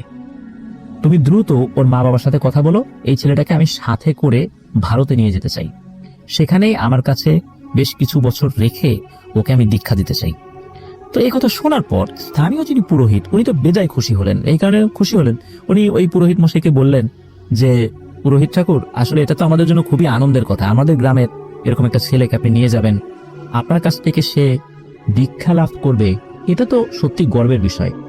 আমি আজই পুজোর কাজ শেষ করে ওদের বাড়িতে গিয়ে ওর মা বাবার সাথে কথা বলবো। সত্যি উনি পূজার কাজ শেষ করে রাতের বেলা গিয়ে এই পাচনাপিত এবং তার স্ত্রী মানে ওই মানিকের মা বাবার সাথে কথা বললেন। কথা বলার পর মানিকের মা বাবা তো খুব খুশি যে ভারত থেকে আসা এই নামকরা পুরোহিত উনি তার ছেলেকে নিয়ে যেতে চাচ্ছেন, দীক্ষা দেবেন, এটা তো তাদের জন্য সৌভাগ্যের বিষয়। আর উনি তো একবারে নিয়ে যেতে চাচ্ছেন না, তাকে তো ব্রহ্মচারী বানাবেন না, ছেলেটা তো আবার ফেরত আসবে, সে এখানে এসে এখানকার লোকদের উপকার করবে, এটা তো ভালো জিনিস। তো মা বাবাও রাজি হয়ে যান, আর মানিককে যখন বলা হয় মানিকও সে রাজি হয়ে যায়। তো ওইবার পুজোর কাজ শেষ করে ওই ভারত থেকে আসা পুরোহিত মশাই উনি ওই ইছামতি নদী যোগেই উনি ভারত চলে যেতেন। কিভাবে ওই সময় যে নদী পথ ছিল ওইভাবেই চলে যেতেন আর কি। বেশ কয়েকদিন সময় লাগতো ভারতে যেতে আর কি। কলকাতা মানে পশ্চিমবঙ্গেই আর কি কোন একটা মন্দিরে উনি বড় পুরোহিত হিসাবে ছিলেন। কোন মন্দির এটা জানা যায় না। তো যাই হোক, পাচনাপিঠের ছেলে মানিককে তো নিয়ে গেল। নিয়ে যাওয়ার পর 1 মাস 2 মাস 5 কি 6 মাস পর হঠাৎ কোনো ধরনের কোনো তথ্য না দিয়ে, সময় তো টেলিগ্রাম করা যেত, কিন্তু না, কোনো ধরনের কোনো টেলিগ্রাম কিছু না। হঠাৎ একদিন কোন একটা বড় টাইপের কোন একটা নৌকায় এই মানিককে নিয়ে ওই পুরোহিত মশাই উনি চলে এসেছেন। উনি এসে সরাসরি মন্দিরে গিয়েছেন মানিককে নিয়ে। তো মন্দিরের যিনি পুরোহিত মশাই উনি তো হঠাৎ করে এই ভারত থেকে আসা ওই পুরোহিত মশাইকে দেখে অবাক হয়ে গেছেন, কারণ এই পুরোহিত মশাই জমিদারের আমন্ত্রণ ছাড়া কখনোই আসে না, আর তার অনেক ব্যস্ততা, তার দেখা পাওয়ার জন্য অনেক বড় বড় জমিদাররাও মুখিয়ে থাকে, কিন্তু উনি কোনো খোঁজ খবর না দিয়ে এখানে আসলেন। আর বড় পুরোহিত মশাই আসলে মন্দিরের যিনি পুরোহিত বা মন্দির কমিটি যারা আছে তাদেরকে জমিদার অবহিত করেন যে উনি আসছেন, কারণ উনি এসে আগে মন্দিরে ঢোকেন, এটা তাদের একটা কালচার ছিল আর কি। যেহেতু কিছুই বলা হলো না, আসলে জমিদার নিজেও জানতেন না যে হঠাৎ করে উনি এভাবে আসবেন। যখন মন্দিরে ওই বড় পুরোহিত মশাই মানিককে নিয়ে গেলেন, মানিককে খুব বিপর্যস্ত দেখাচ্ছিল। এখন যিনি ছোট পুরোহিত মশাই মানে লোকাল মন্দিরের যিনি পুরোহিত, উনি এই বড় পুরোহিতকে বললেন যে পুরোহিত মশাই, কোনো কি সমস্যা হয়েছে? এই ছেলেটা কি কোনো অন্যায় করেছে, কোনো শৃঙ্খলা ভঙ্গ করেছে, বা আপনার কাছ থেকে দীক্ষা নিতে অস্বীকৃতি জানিয়েছে? তাহলে হঠাৎ করে ওকে নিয়ে আসতেন, কি হয়েছে? তখন পুরোহিত মশাই মুচকি হেসে বললেন যে না, আসলে তোমরা যেটা ভাবছো এটা না, আমি অন্য কারণে ওকে নিয়ে এসেছি। তুমি দ্রুত এই মানিকের মা বাবাকে খবর দাও, তাদের উপস্থিতিতেই আমি কিছু কথা বলতে চাই। তখন দ্রুত মানিকের মা বাবাকে খবর দেওয়া হলো। মানিকের বাবা তখন তিনি বাজারে তার যেই কাজ ক্ষৌরকর্ম আর কি, চুলটুল কাটা এটা করছিলেন আর কি। হঠাৎ করে খবর পেলেন, দ্রুত চলে আসছেন মন্দিরের এখানে। খবর পেয়ে জমিদারও চলে আসছেন যে কি ব্যাপার, বড় পুরোহিত মশাই কোনো খোঁজ খবর না দিয়ে হঠাৎ করে চলে আসছেন।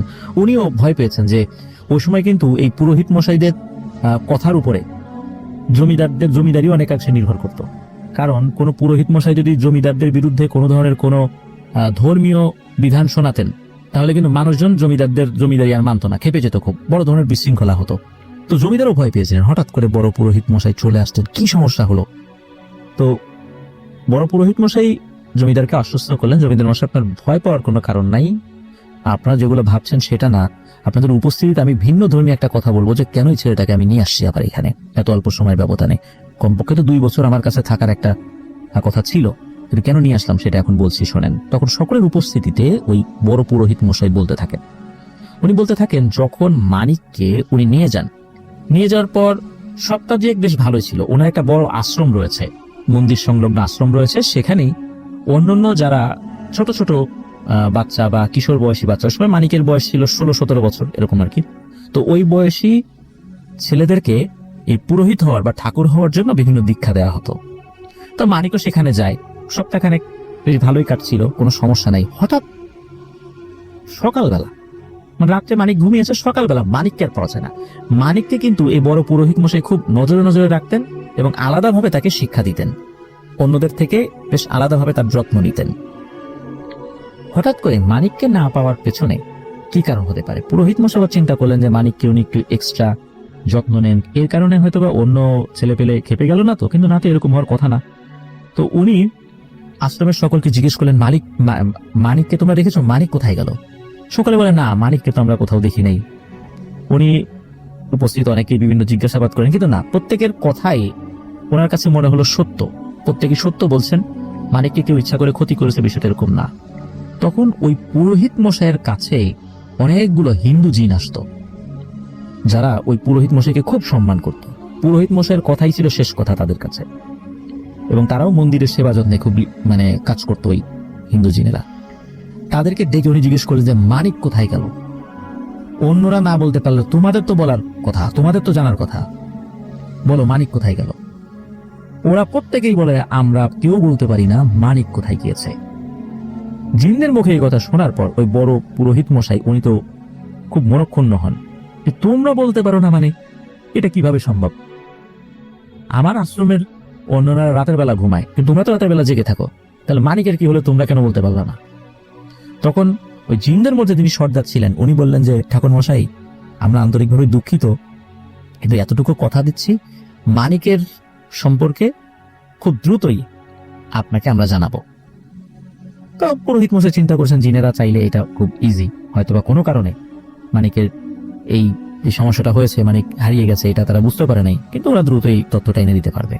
কিন্তু একদিন যায়, 2 দিন যায়, 1 সপ্তাহ যায়, 2 সপ্তাহ যায়, কয়েক মাস কেটে যায়, জিনেরা কোনো তথ্য পায় না। এদিকে প্রতিদিন রাতের বেলা এই পুরোহিত মশাই জিনদেরকে ডাকে, বলে যে কি তথ্য জানো তাড়াতাড়ি বলো। জিনেরা সকলেই মন খারাপ করে হাজির হয়, অনেকে হাজিরই হতে চায় না, যে কোন মুখ নিয়ে পুরোহিত মশাইয়ের সামনে যাব। ওনাকে এত সম্মান করি, উনি এমন একটা দায়িত্ব দিলেন, আমাদের অবহেলার কারণে মানিক হারিয়ে গেল, অথচ আমরা মানিকের কোনো তথ্যই পাচ্ছি না। জিনেরা কোনো তথ্য দিতে পারে না, আশেপাশে যে সমস্ত জিনেরা থাকে তাদের কাছ থেকেও তথ্য নিয়েছে, কেউ কোনো তথ্য দিতে পারে না যে মানিক কোথায় গেল। এটা একটা অসম্ভব ব্যাপার যে জিনেরা কোনো তথ্য এনে দিতে পারবে না। বিশেষ করে অনেক শক্তিশালী ওইখানে আশেপাশে, যেহেতু হিন্দু সম্প্রদায়ের লোক বেশি, অনেক দুর্ধর্ষ শক্তিশালী জিনেরা আশেপাশে ছিল, তারাও কোনো তথ্য এনে দিতে পারে নাই মানিক কোথায় গেল। তখন পুরোহিত মশাই খুব চিন্তায় পড়ে গেলেন। এভাবে মাসের পর মাস কেটে যাচ্ছে, জিনেরাও কোনো তথ্য দিতে পারছে না, মানুষজনও কোনো তথ্য দিতে পারছে না। নিশ্চয়ই মানিককে কোনো খারাপ শক্তি নিয়ে গেছে, এমন কোনো খারাপ শক্তি যে যাদের কাছ থেকে কোনো তথ্য বের হচ্ছে না, এবং মানিককে খুবই একটা অসৎ উদ্দেশ্যে নিয়ে গেছে। উনি চিন্তায় পড়ে গেলেন যে মানিকের ভিতর যে আধ্যাত্মিক ক্ষমতা সৃষ্টিকর্তা দিয়েছেন, এটা যদি খারাপ কাজে লাগানো যায় তাহলে ভয়ঙ্কর বিপর্যয় হয়ে যাবে। মানিক নিজেও জানে না ওর মধ্যে কি শক্তি সৃষ্টিকর্তা দিয়েছেন। নিশ্চয়ই কোনো খারাপ শক্তি ওকে নিয়ে গেছে, কিন্তু কারা হতে পারে? তো এদিকে ওই যে তার অনুগত জিনেরা ছিল, ওরাও তো খোঁজ খবর নিচ্ছে। প্রায় 6 মাস পর একটা তথ্য পাওয়া যায়। ওই রাত্রে মানে রাগান্বিত হয়ে আর জিনদেরকে ডাকেন নাই উনি, মানে বেশ কয়েকদিন ধরে ডাকেন নাই, কারণ প্রতিদিন ডাকেন কোনো তথ্য দিতে পারে না, এই জন্য উনি রাগ করে ওদেরকে ডাকেনি না। এরকম না ডাকার কয়েকদিন পরে এক রাত্রে ওই পুরোহিত মশাই ঘুমিয়ে আছেন, তখন জিনদের সর্দার এসে তাকে আদাব জানিয়ে বলেন যে, ঠাকুর মশাই উঠুন, একটা খবর আছে। তখন ঠাকুর মশাই তাড়াতাড়ি করে উঠে উনি ওনার যে কক্ষ আছে, আলাদা কক্ষ, পূজার ঘর, সেটাই যান। সেখানে আরো অনেক জিনেরা আসে, এসে একটা ভয়ঙ্কর তথ্য দেয়। ওরা বলে যে এই মানিককে এমন ভাবে নিয়ে গেছে, এই জিনিসটা জিনেরাও বুঝতে পারে নাই। আর মানিককে নিয়ে গেছে, এইখান থেকেই কয়েক গ্রাম পরে একটা আশ্রম রয়েছে, এই আশ্রমে এক ধরনের তান্ত্রিক অঘরী সাধকরা থাকে। মূলত এক অঘরী সাধক মানিককে দেখে ফেলেছিল। এরপরে মানিকের সম্পর্কে তথ্য নিয়েছে জিনদের মাধ্যম দিয়ে। এরপরে একটা ভয়ঙ্কর ব্ল্যাক ম্যাজিক করা হয় মানিকের উপরে, এবং এই ব্ল্যাক ম্যাজিক করার পর মানিকের মতিভ্রম হয়ে যায়। রাতের বেলা মানিক একাই আশ্রম থেকে বেরিয়ে গেছে, এবং ও এমন ভাবে বেরিয়ে গেছে কোনো জিনেরা ওকে দেখতে পায় নাই। আর ও ওখান থেকে বেরিয়ে ওই জায়গাতে চলে গেছে, আর ওখানে ওকে এমন ভাবে রাখা হয়েছে, এমন ভাবে দীক্ষা দেওয়া শুরু হয়েছে যে মানিক সম্পর্কিত কোনো তথ্য জানা সম্ভব হয় না। আশ্রমের অনেকেই মানিক সম্পর্কে জানে না। মানিককে এমন ভাবে রেখে সেখানে দীক্ষা দেওয়া হচ্ছে, কারণ ওকে দিয়ে অনেক কঠিন কাজ আদায় করা সম্ভব। এই বিষয় যখন বলা হয় তখন ওই পুরোহিত ঠাকুর মশাই বললেন যে মানিককে আমি এত আশা ভরসা করে নিয়ে আসছি যে ও মানুষের উপকারে লাগবে, মানুষের সেবা করবে, আর ওকে এই অঘরী তান্ত্রিক সাধকরা নিয়ে গেছে ব্ল্যাক ম্যাজিক করার জন্য, পিশাচ বিদ্যা শেখানোর জন্য। এটা তো আমি হতে দিতে পারি না। মানিকের মা বাবাকে আমি কথা দিয়ে এসেছি যে তোমাদের সন্তানকে যোগ্য মানুষ করে ফিরাই দেব, ভালো মানুষ হিসেবে যেন সকলের ধর্ম বর্ণ নির্বিশেষে সকলের সেবা করতে পারে। আমি ওর মা বাবার কাছে কি জবাব দেব, আর ঈশ্বরের কাছে আমি কি জবাব দিব? এটা তো হতে পারে না। উনি পরের দিন সকালবেলা ওনার আশ্রমের বড় বড় সাধকদেরকে নিয়ে এবং এলাকাবাসীর সহযোগিতায় ওই অঘরী তান্ত্রিক সাধকদের আস্তানা ঘিরে ফেললেন। ঘিরে ফেরার পর ওই অঘরী সাধকের যিনি সর্দার ছিলেন তাকে বললেন যে আপনি যেটা করেছেন খুব খারাপ কাজ করেছেন, মানিককে ফিরিয়ে দিন। ওরা তো শুরুতে বলে যে না, মানিক এখানে কিছু নাই, অযথা এখানে আশ্রমে এসে ঝামেলা পাকাচ্ছ, তোমাদের সাথে তো আমাদের কোনো বিরোধ নেই, আমরা আমাদের মতো থাকি, তোমরা তোমাদের মতো থাকো, আমরা তো তোমাদেরকে ঝামেলা করতে চাই না, এখানে কেন এত লোকজন নিয়ে এসে ঝামেলা করতে যাচ্ছ? তখন ওই পুরোহিত ঠাকুর উনি খুব বারবার যখন অনুরোধ করার পরেও তারা স্বীকার করছিল না, তখন উনি ধমক দিতে থাকেন।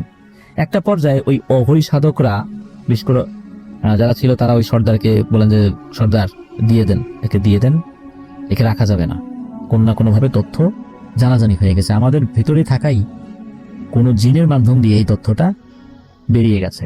এখন কে বের করেছে এই বিষয়ে আমরা পরে দেখব, এখন ঝামেলা এড়ানোর জন্য বের করে দেন, না হলে গ্রামবাসী অনেকেই লাঠিসোঁটা নিয়ে এসেছে, আক্রমণ করতে পারে।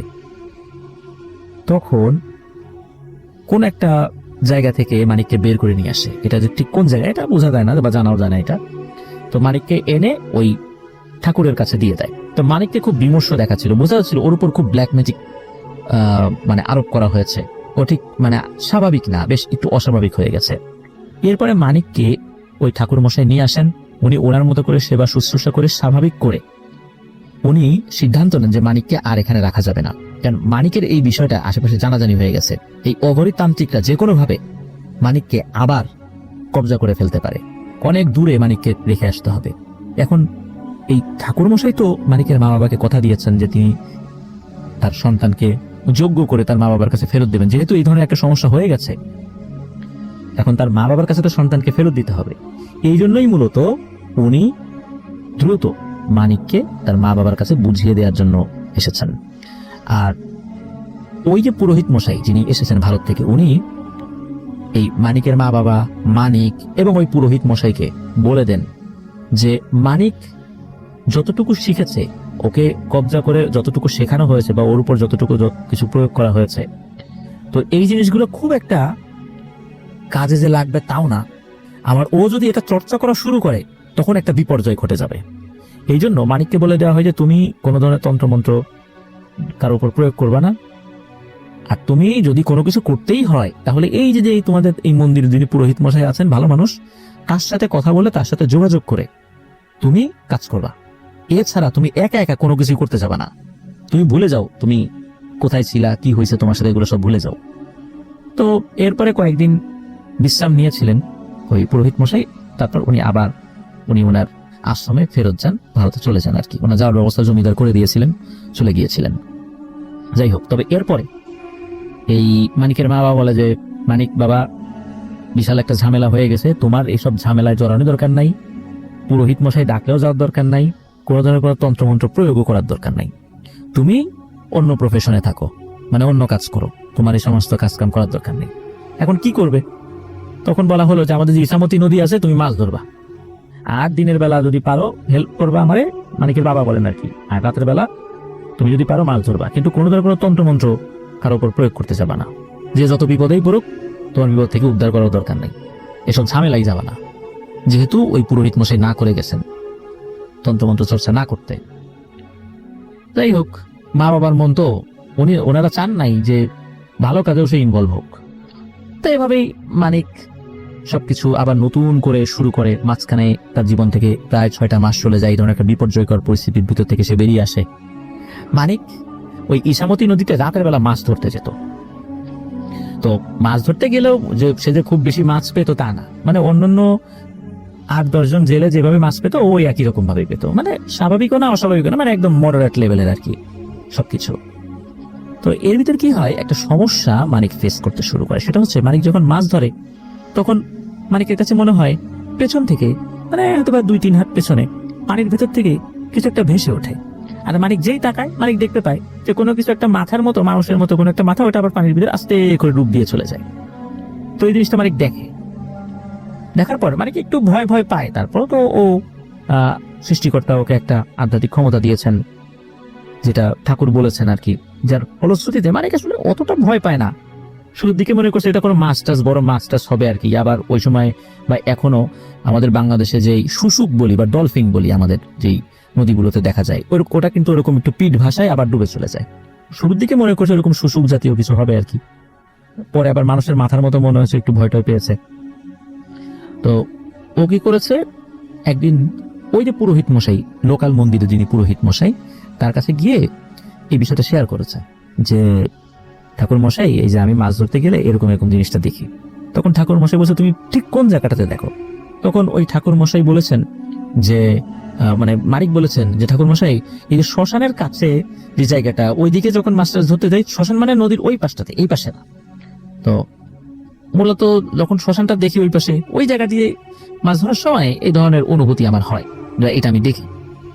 তখন পুরোহিত মশাই বলে যে একটু চিন্তা করে বলে যে আমার বাবা, উনি তো বড় পুরোহিত ছিলেন, আমি তো ওনার মতো হতে পারি নাই। তা আমার বাবা যখন রাতের বেলা ওই দিকটাতে যেতেন, তখন ওইখানে একটা খুবই শক্তিশালী জিন পরিবার থাকে, অনেক বছর ধরে থাকে। তো ও মূলত ধার্মিক লোকদের পছন্দ করে, বিভিন্ন মুসলিম বুজুর্গ ব্যক্তিদেরকে খুব সম্মান করে, আবার হিন্দু পুরোহিতদেরকে খুব সম্মান করে। বিভিন্ন বিষয় পুরোহিত হোক, মুসলিম বুজুর্গ ব্যক্তি হোক, তাদের কাছ থেকে জানে, আবার ওর জানা বিষয়গুলো তাদেরকে বলে। তখন ওই পুরোহিত মশাই বলে যে আমার বাবার সাথে তার সম্পর্ক ভালো ছিল, মাঝে মাঝে যেত, আমার বাবা মাঝে মাঝে তাকে কিছু উপহার দিত, সেও আমার বাবাকে উপহার দিত। এরকম একটা ভালো একটা বন্ধুত্বপূর্ণ সম্পর্ক ছিল। কিন্তু আমার বাবা মারা যাওয়ার পর আমিও আমার বাবার মুখে জীবিত অবস্থায় তো শুনেছি যে তার সাথে এরকম আছে। তা আমিও ওই তার দেখা পাওয়ার আশায় আমি অনেকবার রাতের বেলা ওই দিকটাতে গিয়েছি, কিন্তু আমি কখনো এটা দেখি নাই, আমার কাছে দেখা দেয় নাই। তো তোমার তো ভাগ্য বলো যে তুমি তার দেখা পেয়েছো, আর তোমার ভয়ের কোনো কারণ নাই, সে তোমার কোনো ক্ষতি করবে না, সে কারো ক্ষতি করেও না, সে শুধু ভালো কাজটাই করার চেষ্টা করে। তোমার ভয়ের কিছু নেই, তুমি তার সাথে স্বাভাবিকভাবেই কথা বললো, ভয় পাইও না। তো এরপরে এই মানিক গিয়েছে, যাওয়ার পর হঠাৎ করে পেছনে আবার এরকম শব্দ। এখন শব্দ হওয়ার পর হয় কি, অন্যান্য দিনে তো দেখা গিয়েছে যে ওই পেছন দিকে তাকানোর পরে জিনিসটা পানির মধ্যে ডুবে যায়, কিন্তু এবার পেছন দিকে তাকানোর আগে পেছন থেকে আদাব বলে একটা শব্দ ভেসে আসে, এবং বোঝা যাচ্ছে এটা একটা বৃদ্ধ মানুষের কণ্ঠস্বর। তবে কণ্ঠস্বরটা যে খুব গম্ভীর বিষয়টা এরকম না, একজন বৃদ্ধ মানুষের স্বাভাবিক কণ্ঠস্বর যেরকমটা হয় ওই রকমই। তো মানিক পেছন দিকে তাকিয়ে দেখে ছোট্ট একটা নৌকার উপর একজন মুরব্বী বসে আছেন। লোকটা বৃদ্ধ, একটা ফতুয়া টাইপের কোনো কিছু একটা পরা, লুঙ্গি পরা, মানে একজন স্বাভাবিক 8-10টা বৃদ্ধ মানুষ গ্রামের যেরকম ড্রেস পরে থাকে ওই রকমই আর কি। দাঁড়িয়ে আছে, বেশ বৃদ্ধ, 80-90 বছর বয়স এরকম। তখন মানিকও ঘুরে তাকিয়ে তার ওই আদাবের জবাব দেয়। জবাব দেওয়ার পরে তো মানিক জিজ্ঞেস করে যে আপনি কে, কোথা থেকে এসেছেন, এই ধরনের বিভিন্ন প্রশ্ন সেও উত্তর দেয়। তো তারপরে মানিকের মনে পড়ে যে পুরোহিত মশাই তো একজনের কথা বলেছে, ইনি হয়তো বা সেই। তখন ওই মানিক বলে যে আমার যে পুরোহিত মশাই, তার কাছে আপনার গল্প শুনেছি, তার বাবার সাথে আপনার বন্ধুত্বপূর্ণ সম্পর্ক ছিল। বলে হ্যাঁ, সম্পর্ক ছিল এরকম বলে, এবং মানিকের কথাও বলে যে তুমি এই পাঁচু নাপিতের ছেলে, তোমার বাড়ির আশেপাশে এরকম এরকম লোকজন আছে, মানে এরকম আলাপচারিতা, তার প্রতিবেশী সম্পর্কেও তথ্য বলে। তো সবকিছু মিলে মানে তার সাথে একটা ভালো সম্পর্ক হয়ে যায়। তখন এই মানিক তাকে দাদু বলে সম্বোধন করা শুরু করে, মানে দাদু নাতি এরকম একটা সম্পর্ক হয়ে যায় আর কি। তো এরপর থেকে মানিক যখনই মাছ ধরতে যায় প্রায় সময় ওই পেছন থেকে এই ওই বৃদ্ধ উনি আদাব জানায় আগে, তারপরে মানিক পেছন দিকে তাকিয়ে উত্তর নেয়, তারপর অনেক আলাপচারিতা হয়। মানিক মাছ ধরতে থাকে, উনিও ছোট্ট, উনি সবসময় নৌকার উপরে থাকে, নৌকা নিয়ে মানিকের পাশ দিয়ে যেতে থাকে, অনেক কথা হয়। কখনো কোনো অস্বাভাবিক কোনো ব্যাপার, মানে ভয় দেখানো এরকম কোনো কিছু হয় নাই মানিকের সাথে। একদিন কি হয়, দিনের বেলা কাজকাম শেষ করে রাতের বেলা আবার মাছ ধরতে এসেছে মানিক। তো ওই দিন ওই বৃদ্ধ আর আসে নাই। তো মানিক চিন্তা করে কি ব্যাপার, আজকে ওই দাদু আসলো না, এরপরে কয়েকদিন আসে নাই। চিন্তা করেছিল হয়তো বা কোনো জায়গায় গিয়েছে বেড়াতে টেড়াতে, এই জন্য আসে নাই। প্রায় 3-4 দিন পর ওই বৃদ্ধ দাদু এসেছে। এবার আর ওই অন্য দিনের মতো হয় না যে পিছন থেকে আদাব দিয়েছে, বিষয়টা এরকম না। মানিক এসেই দেখে ওই বৃদ্ধ দাদু তার নৌকার উপর বসে আছে।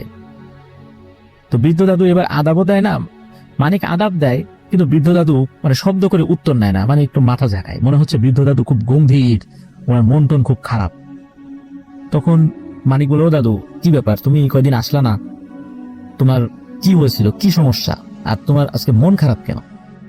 তখন ওই দাদু উত্তর দেয়, মানিক রে, বড় একটা বিপদ মনে হয় সামনে তোর, আমি বুঝতে পারতেছি না যে কিভাবে এই বিপদটা সামাল দেব, তোর তুই একটু সাবধানে থাকিস, আর একটা কথা বলে দেই, কোনোভাবেই এই কাজটা যেন তুই না করিস। তখন বলে, বলো কি কাজ? তখন বলে যে সপ্তাহখানেকের মধ্যে মনে হচ্ছে এইখানে কেউ একজন মারা যাবে, আর মৃত্যুটা স্বাভাবিক হবে না। তুই খবরদার 1 মাসের মধ্যে কোনো মানুষ যদি মারা যায় এর শেষকৃত্যে যাবি না, এর দাহ করার জন্য যাবি না, হোক সে মুসলমান হোক, যদি মুসলমান হয়, যদি তোকে এমনি লাশ দেখার জন্য ডাকে, বা তুইও খবরদার যাবি না, আর হিন্দু হলে তো যাবিই না, মনে থাকবে? মানিক বলে যে হ্যাঁ দাদু মনে থাকবে।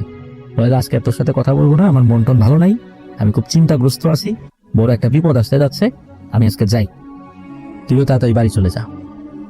তো মানিক আর ওই দিন মাছটা ধরে নাই। এই দাদুর মুখে এই ধরনের কথাবার্তা শোনার পর সেও বাড়িতে চলে গেছে। তো এরপরেও বেশ কয়েকবার মানিক মাছ ধরতে এসেছে, প্রতিদিনই আসতো, তবে এবার আর দাদুর মুখের কথা শোনার পর সেও একটু চিন্তাগ্রস্ত হয়ে পড়ে। তো একদিন পর পর আসতো এরকম। তো এই যে রেগুলার যে দাদুকে দেখতো, এখন আর রেগুলার দেখে না, মাঝে মাঝে দেখে। এর মধ্যে কি হয়েছে যে একদিন মানিক সকাল 9টা 9:30 আরো মানিক এরকম একটা সময় আর কি, সে তার বাড়িতে বসে আছে, বসে বসে ও যে জাল জায়গায় জায়গায় ছিঁড়ে গেছে সেটা আবার সুতা দিয়ে মেরামত করছে। হঠাৎ করে ওখানে একটা 8-9 বছর বয়সে একটা মেয়ে আসে। মেয়েটা পাগল পাগল, চুল উস্কো খুস্কো, কেমন ধরনের জামা কাপড় পরা।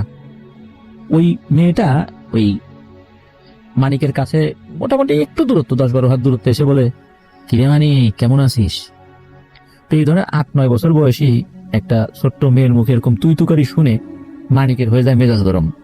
তারপর দেখে যে মেয়েটা একটু পাগল পাগল, কিন্তু এই মেয়েটাকে মানিক তো আগে কখনো দেখে নাই। পাগল হলে তো মাঝে মাঝে রাস্তাঘাটে ঘুরে বেড়াবে, কিন্তু তার গ্রামে এই টাইপের মেয়েকে তো সে আগে কখনো দেখে নাই।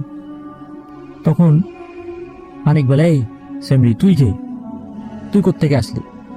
তখন ওই মেয়েটি ফিক করে হেসে দিয়ে বলে, মানিক খবরদার তুই কিন্তু আমার কাছে আসিস না, আমার থেকে দূরে থাকিস, খবরদার আমার কাছে কিন্তু আসবি না তুই। এই বলে ওইখান থেকে দৌড়ে চলে যায়। তো মানিক চিন্তা করে, এই পাগল কি বললো বুঝলাম না তো আগামাথা, ওর কাছে আমি যাবো না, মানে কি ওর কাছে আমি যাবো কেন, আর ওর দেখলামই জীবনে প্রথম আজকে। তো মানিক আগের মতো সে জাল মেরামত করা শুরু করে। অল্প কিছু সময়ের মধ্যেই হঠাৎ করে কি করে, এই পুরোহিত মশাই মানিকের বাড়িতে সে হাজির হয়। হাজির হয়ে বলে, এই মানিক দ্রুত আমার সাথে চলতো, একটা জায়গায় যেতে হবে। তো মানিক বলে, কোথায় যাব? বলে, শ্মশানে যেতে হবে। বলে, শ্মশানে কেন? তখন ওই পুরোহিত মশাই বলে যে একটা লাশ শ্মশানে রেখে আসছি, আমি এত চেষ্টা করছি ওই চিতায় আগুন দেওয়ার জন্য, আগুন জ্বলে না। তখন মানিক বলে হয়তো অন্য কোনো কারণে জ্বলতেছে না, তুমি একটু চেষ্টা করো ভালো করে। বলে না আমি চেষ্টা করছি, জ্বলে না। এবং আগুন না জ্বলার পিছনে যে কারণগুলো আছে সেই কারণগুলো আমি শনাক্ত করে আমার যেই তন্ত্রমন্ত্র জানা ছিল সেগুলো প্রয়োগ করছি, তারপরে জ্বলে না। তখন আমার কাছে মনে হলো তুই যদি যাস আমার সাথে তাহলে এই আগুনটা জ্বলবে। চল বাবা তাড়াতাড়ি চল, লাশটা রেখে আসছি। তখন মানিক এই যে দাদু, এই শক্তিশালী জিনরূপী যে দাদু, সে যে এসে বলেছিল একটা কথা যে কোনো শেষকৃত্যে যাওয়া যাবে না, সে যেই বলুক না কেন, এই কথা মানিক ভুলে গিয়েছে। তো মানিক যাওয়া শুরু করেছে। মানিক দেখে যে এই পুরোহিত মশাই উনি গম্ভীর, কারণ হচ্ছে উনি ওনার মতো করে মন্ত্র পাঠ করছিলেন যাতে করে চিতাটা জ্বলে ওঠে, এবার যেন উনি ব্যর্থ না হন। তো উনি একটু আগে আগে হাঁটছিলেন, এটা দিনের বেলার কথা বলছি, আর মানিক একটু পিছু পিছু হাঁটছিলেন, সামান্য একটু পিছু, মানে হয়তো 2-3 হাত পিছু পিছু। তো মানিক দেখতে পাচ্ছিলেন ওই যে 8-9 বছর বয়সী যে পাগলি মেয়েটা, উস্কো খুস্কো চুল চেহারা, যাকে সে আগে কখনো দেখে নাই কিন্তু বাড়ির উঠোনে প্রথম দেখেছিল, ওই মেয়েটি বারবার এসে মানিককে ইশারা করছে, যাস না যাস না। এবং সে বলছে মানিক যাস না কিন্তু, আমার কাছে যাস না কিন্তু, খবরদার। তো মানিক বলে পাগলি যা তো, যাচ্ছে একটা শেষকৃত্যের কাজে, একটা গুরুতর সমস্যা হয়েছে ওইখানে, তুই কোত্থেকে এসে বারবার বিরক্ত করছিস। একটা পর্যায়ে ওই মেয়েটা মানিকের পা জড়িয়ে ধরার চেষ্টা করে এবং পা জড়িয়েও ধরে যে মানিক যাস না রে বাপ, ওখানে যাস না। কিন্তু মানিক বারবার ওকে সরিয়ে দিয়ে সামনের দিকে আগানোর চেষ্টা করে। একটা পর্যায়ে বিরক্ত হয়ে ওই পুরোহিত মশাইকে বলে, পুরোহিত মশাই দেখেন তো এই পাগলিটা কি শুরু করলো, যেতে দেয় না। তো পুরোহিত মশাই পিছন দিকে তাকে গেল, কই পাগলি কই, এখানে কারো দেখি না। বলে কেন, আপনি এতক্ষণ কারো উপস্থিতি টের পান নাই? আর এতক্ষণ তো এখানেই ছিল। তখন পুরোহিত মশাই বলে, কই না তো, আমি তো কোনো শব্দই পাই নাই। হাই প্রিয় লিসেনার, কেমন আছেন? আশা করি ভালো আছেন। আজকের যে এপিসোডটি সেটি খুব ইন্টারেস্টিং, বিকজ বাছাইকৃত ঘটনাগুলো আমি এখানে শেয়ার করেছি। সবচেয়ে ভয়ানক ঘটনাগুলো হচ্ছে এগুলো, যেন আপনাদের শুনতে ভালো লাগে। তো আমরা বেশি কথা বলবো না, সেটা হচ্ছে আপনি চ্যানেলটি সাবস্ক্রাইব করে আপনার মতামত জানিয়ে দিতে কিন্তু ভুলবেন না, আর মাস্ট একটা লাইক করে দিবেন। তো চলুন আমরা মূল ঘটনায় ফিরে যাই। ধন্যবাদ। তুই কার সাথে কথা বললি, কে তোরে বলে? আমি তো তোর কাছাকাছি আছি, কই আমি তো কিছু শুনি নাই। তখন মানিক চিন্তায় পড়ে যায়। মানিককে নিয়ে যে চিতায় যাওয়া হলো, ওখানে যাওয়ার পর একটা ভয়ঙ্কর দৃশ্য মানিক দেখলো। চিতার উপর 8-9 বছর বয়সী একটা বাচ্চা মেয়েকে শোয়ানো হয়েছে, আর যে মেয়েটাকে শোয়ানো হয়েছে এই মেয়েটাই সেই পাগলি যে কিছুক্ষণ আগে উঠোনে এসেছিল এবং পুরো পথ তাকে আগলে ধরার চেষ্টা করেছিল। মানিক এটা দেখে খুব অবাক হয়, কিন্তু উপস্থিত মানুষের সামনে কিছু বলে নাই। এবং মানিক এটাও দেখে যে এই মেয়েটা আর কেউ না, এটা ওখানকার জমিদারেরই মেয়ে। জমিদার খুব মনক্ষুণ্ণ, তার মেয়ে মারা গেছে, কান্নাকাটি করছে। তখন এই পুরোহিত মশাই বলে যে, মানিক তোর কি এই চিতায় আগুন দেওয়ার মন্ত্র জানা আছে? তো মানিক বলে যে, না আমার তো মন্ত্র জানা নাই, আর আগে যা ছিল অনেকদিন চর্চা করি না, ভুলে গেছি। তখন পুরোহিত মশাই বলে, আচ্ছা ঠিক আছে, আমি বলতেছি, তুই আমার সাথে সাথে বল, আর এই মশালটা দিয়ে চিতায় আগুন ধরাই দিবি। মানিক বলে, আচ্ছা ঠিক আছে। তখন ওই পুরোহিত মশাই বলে, মানিক তার সাথে সাথে উচ্চারণ করে। একটা পর্যায়ে এসে নিয়ম মাফিক, মানে হিন্দু ধর্মের যে নিয়ম রয়েছে সেই নিয়ম অনুযায়ী চিতায় যখন মানিক আগুন দিয়েছে, সাথে সাথে চিতায় আগুন ধরে ওঠে, দাও দাও করে আগুন ধরে ওঠে। তখন উপস্থিত সবাই বুঝতে পারে যে আসলে মানিকের কারণেই এই চিতায় আগুনটা ধরেছে। আগুন লাগানো শেষ, মানিক ওখানে দেরি করে না, অল্প সময় থেকেই চলে আসে। স্বাভাবিকভাবেই শেষকৃত্য সম্পন্ন হয়ে যায়। ওই রাত্রে মানিক গিয়েছে মাছ ধরতে। যাওয়ার পর ওই যে সেই দাদুকে সে দেখতে পায়। এবারও দাদু কিন্তু আগে থেকেই সেখানে উপস্থিত ছিল। এবার দাদু মানিককে দেখেই রেগে ওঠে, বলে ওঠে, মানিক এটা তুই কি করলি বাপ? কি যে বিপদ তুই ডেকে আনলি, তুই নিজেও চিন্তা করতে পারতেছিস না।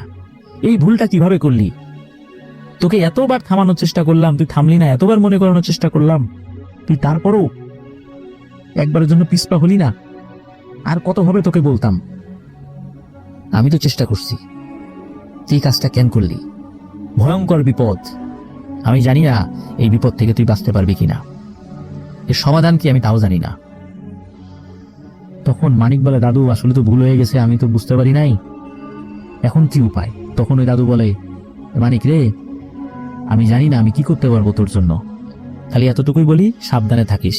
আর যেহেতু আমি তোকে বাঁচানোর চেষ্টা করছি, এখন আমি নিজেও মনে হচ্ছে বিপদে পড়ে গেছি, কারণ খুব ভয়ঙ্কর কিছু শত্রু তৈরি করে ফেলছি।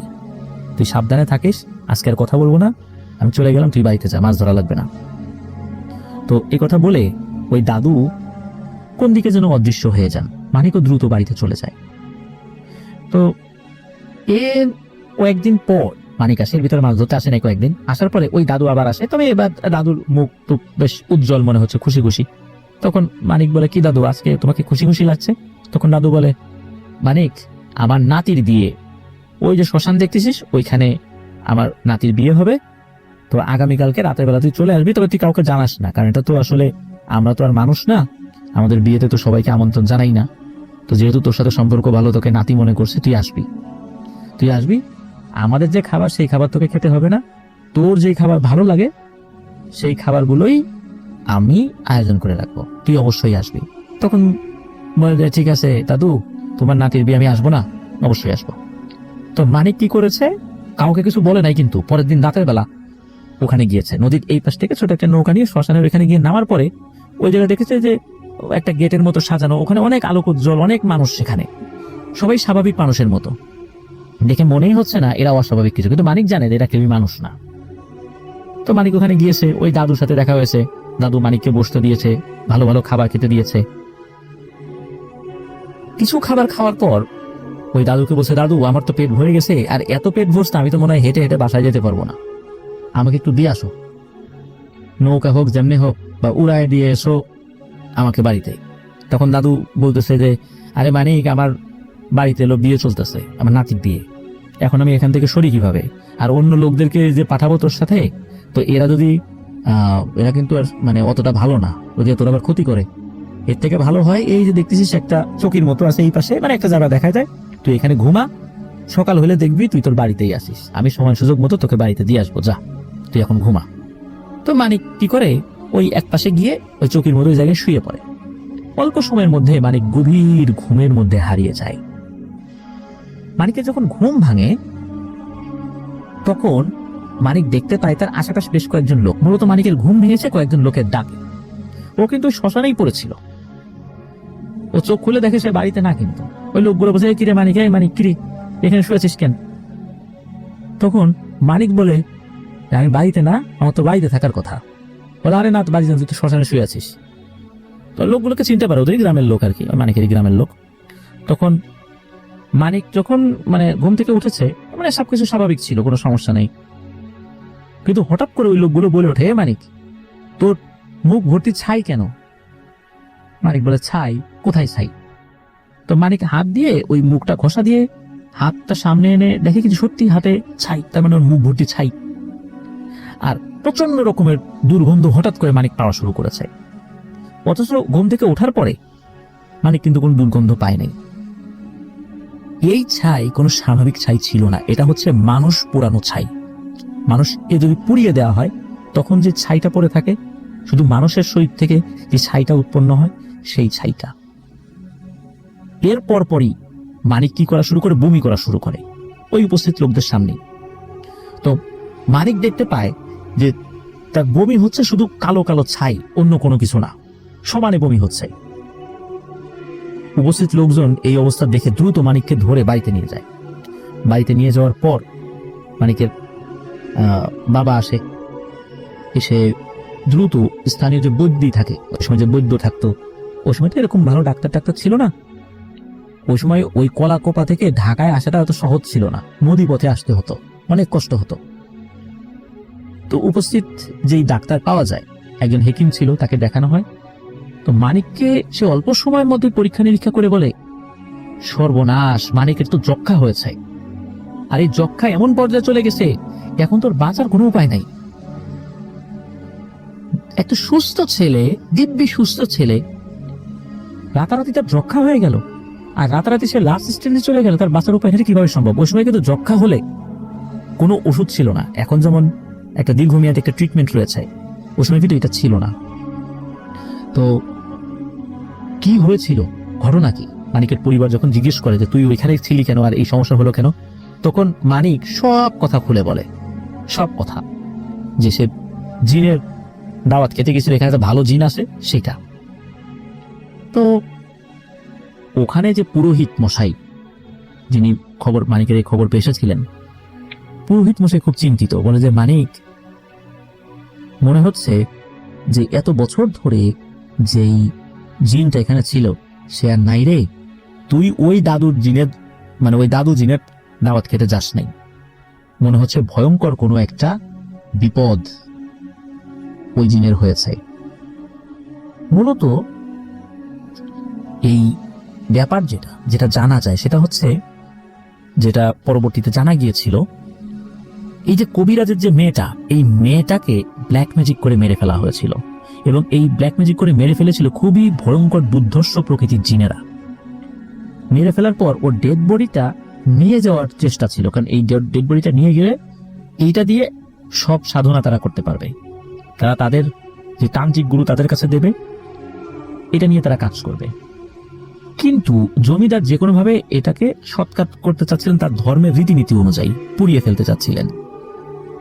পোড়ানো গেলে তো আর এই জিনেরা এটা নিয়ে যেতে পারবে না, এই জন্যই মূলত বারবার ব্ল্যাক ম্যাজিক করে এই চিতায় আগুন জ্বালাতে দিচ্ছিল না। এই জন্য ওই পুরোহিত উনি এটা করতে পারেন নাই, যার ফলশ্রুতিতে এই পুরোহিত চিন্তা করেছেন স্বাভাবিকভাবেই যে মানিক এটা পারবে, মানিককে ডেকে নিয়ে আসা হয়েছে। আর ওই যে দাদু, উনি জিনের বেশে এসে বারবার থামানোর চেষ্টা করেছিলেন, কিন্তু উনি ব্যর্থ হয়েছিলেন। আর এই জিন মানিককে সেভ করার চেষ্টা করবে এই চিন্তা করে হয়তোবা ওই জিনের পরিবারেরও বড় ধরনের ক্ষতি সাধন করেছে ওই ভয়ঙ্কর ব্ল্যাক ম্যাজিশিয়ান জিনেরা।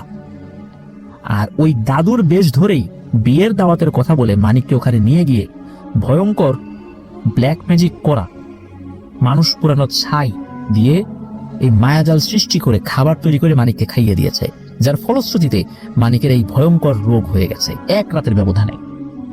আর কয়েকদিনের ভিতরই মানিক মারা যায়। অনেকগুলো রহস্য আজও অজানা রয়েছে, বিশেষ করে ওই জিনের কি হয়েছিল। আসলে সে কি জীবিত আছে, সে কি ওখান থেকে চলে গিয়েছিল, না মারা গিয়েছে, তাকে হত্যা করা হয়েছে, এই বিষয়ে জানা যায় না। কারণ ওই জিনকে পরবর্তীতে আর ওইভাবে কেউ দেখেছে বলে জানা যায় না, কারণ সে ভালো জিন ছিল, সে মানিককে সেভ করার চেষ্টা করেছিল। তো পরবর্তীতে তো এই বিষয়টা পুরোহিত মশাইয়ের মাধ্যম দিয়ে বা বিভিন্নভাবে ওনারা অ্যানালাইসিস করেছেন, বিষয়টা জানা গিয়েছিল। তো এভাবেই মানিকের ইতিহাসের সমাপ্তি ঘটে। আর এটাই ছিল ঘটনা। প্রিয় লিসেনার্স, ঘটনার শুরুতে আমি চিন্তা করেছিলাম মানিককে দিয়ে হয়তো বড় ধরনের কোনো তান্ত্রিক কাজ করানো হবে, মানিক বড় কোনো তান্ত্রিক সাধক হবে, সাধক হয়ে সে এমন কোনো কাজ করবে যেটা নিয়ে এই ঘটনাটি এগিয়ে যেতে পারে। কিন্তু ঘটনাটি আসলে এরকম ছিল না, ঘটনাটি খুবই রহস্যময় ছিল। প্রিয় লিসেনার্স, আপনারা যদি কলাকোপায় যান, আনসার ক্যাম্পের সেই ঘাটটা এখনো দেখতে পাবেন ইসামুদ্দিন নদীর তীরে। এটাই ছিল সেই জমিদারের ঘাট, যেই ঘাটে ওই যে মেয়েটি, সেই মেয়েটি হয়তো বা গোসল করতে আসতো পরিবারের নারী সদস্যদের সাথে। আর এখান দিয়ে মাছ ধরার ঘটনাগুলো ঘটেছিল মানিকের সাথে, সেখান থেকে ওই দাদুর সাথে পরিচয়, ওখান দিয়েই সেই পুরোহিতরা আসতেন। এখন সেই জৌলস নেই, সবকিছু হারিয়ে গেছে, শুধু কালের সাক্ষী হয়ে জমিদার বাড়িগুলো এখনো ধুকে ধুকে টিকে আছে। অনেকে সেই জমিদার বাড়িগুলো দেখতে যান। আরিফ ভাইকে ধন্যবাদ জানাচ্ছি, এমন একটি ঘটনা আপনি আমাদের লিসেনারদের জন্য পাঠিয়েছেন। প্রবাস জীবনে অনেক কষ্টের মধ্যে থেকেও, লেখাপড়ার চাপের মধ্যে থেকেও আপনি ঘটনাটি আমাদেরকে পাঠিয়েছেন, এই জন্য আপনার কাছে আন্তরিকভাবে কৃতজ্ঞতা জানাচ্ছি।